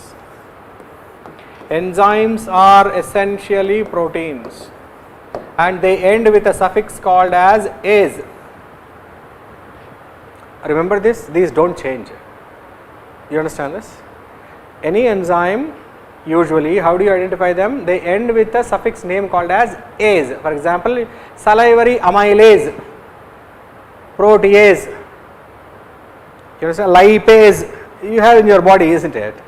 Yes. Likewise, here also we use lot of enzymes. Most commonly used enzymes in rDNA technology are what? Number one, restriction endonuclease, ase is here, ligase, ase is here for a desired action. Usually two actions are involved in the core working principle of rDNA technology. Only two actions are there. Number one is to cut DNA in particular place or to attach two DNA fragments. Only two are there. So to cut something, what do you need to cut something? Scissors. To attach something, what do you need? Glue, gum, adhesive, yes or no? Fevikwik. You understand this? To cut DNA at a desired site, we use restriction endonuclease. It is called as the gene scissors or DNA scissors or molecular scissors. And a ligase attaches two DNA fragments, is also called as gene glue or molecular glue. Over. Now what is the principle here? So for example, plasmid is circular. Now the goal is to introduce foreign DNA into a target organism. You understand this? For example, we take very popular example, BT cotton. BT means what? A bacteria, soil bacterium name, Bacillus thuringiensis. This bacterium has a gene in its genome which can produce Bt endotoxin. This toxin produces a protein which gets activated in alkaline pH and becomes toxic. This alkaline pH is present inside the gut of bollworms. Bollworms are the pests which feed on cotton plant stem, leaves and other parts. Bollworm. Do you understand this? So this has been identified by scientists, and they want to take this gene responsible for this toxin secretion and introduce this into cotton plant, so that cotton plant will start producing toxin throughout its body, and whenever bollworm eats any part of this plant, this toxin will enter its gut, and alkaline pH of the gut of this worm will activate this toxin and gut will rupture. Gut of bollworm, gut will rupture, instantly killing the bollworm. You get the point here. So what happened here? The cotton plant, based on the transfer of this gene into its body, cotton plant's body, develops pest resistance.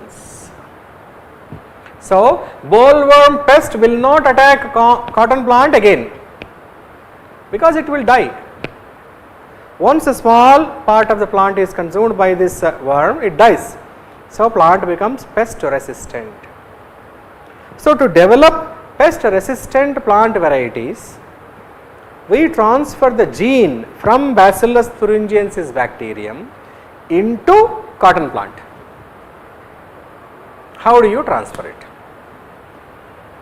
That is the example which we are explaining now. Clear? The gene which is present in this bacterium is called as gene of interest. Just remember the term, gene of interest.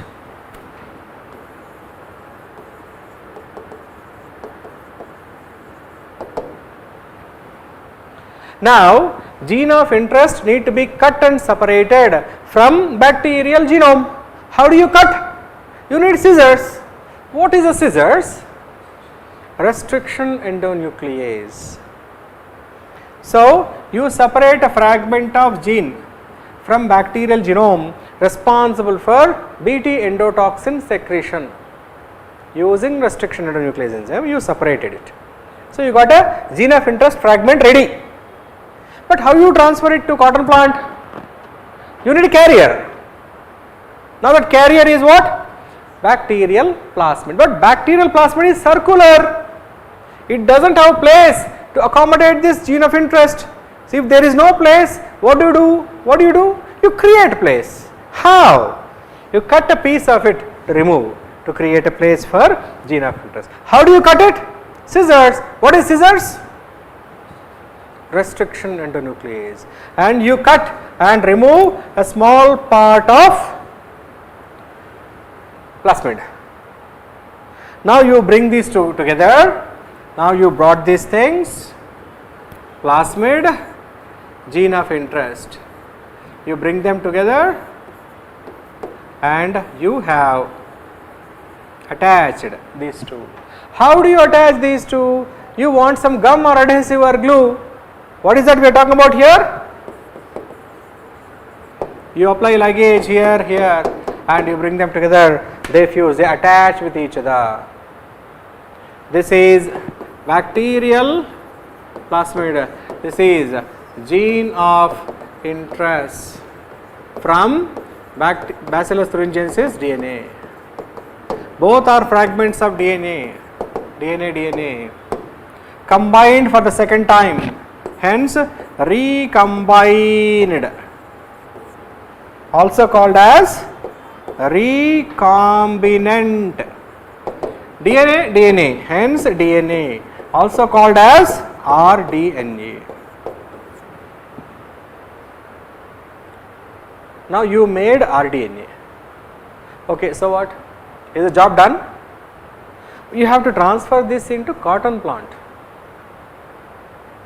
You understand this? Yes.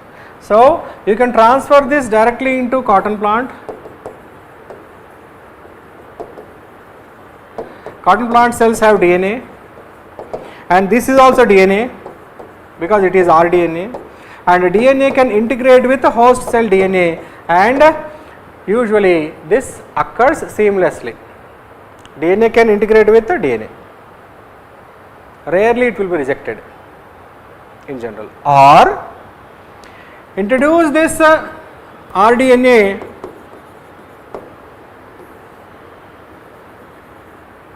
into bacterium. Very widely studied bacterium is Escherichia coli or coli, E. coli it is called, or E. coli, does not matter. Introduce this rDNA into this bacterial cytoplasm and provide nutrient medium to it.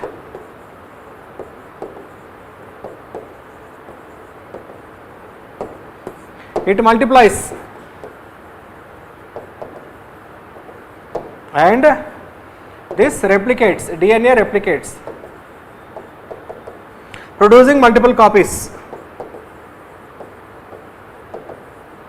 That means bacterium becomes multiple bacteria if you supply food by asexual reproduction, binary fission, or simply vegetative budding. Bacterium will multiply in 2 weeks, multiple, millions. Introduce this bacterium into cotton plant. So this rDNA slowly will integrate with DNA, this rDNA will integrate with the cotton plant DNA, cell DNA, slowly. So this eventually would make cotton plant, or the seeds will develop into pest resistant varieties of cotton plant, and then that seed or that plant is labeled as BT cotton plant.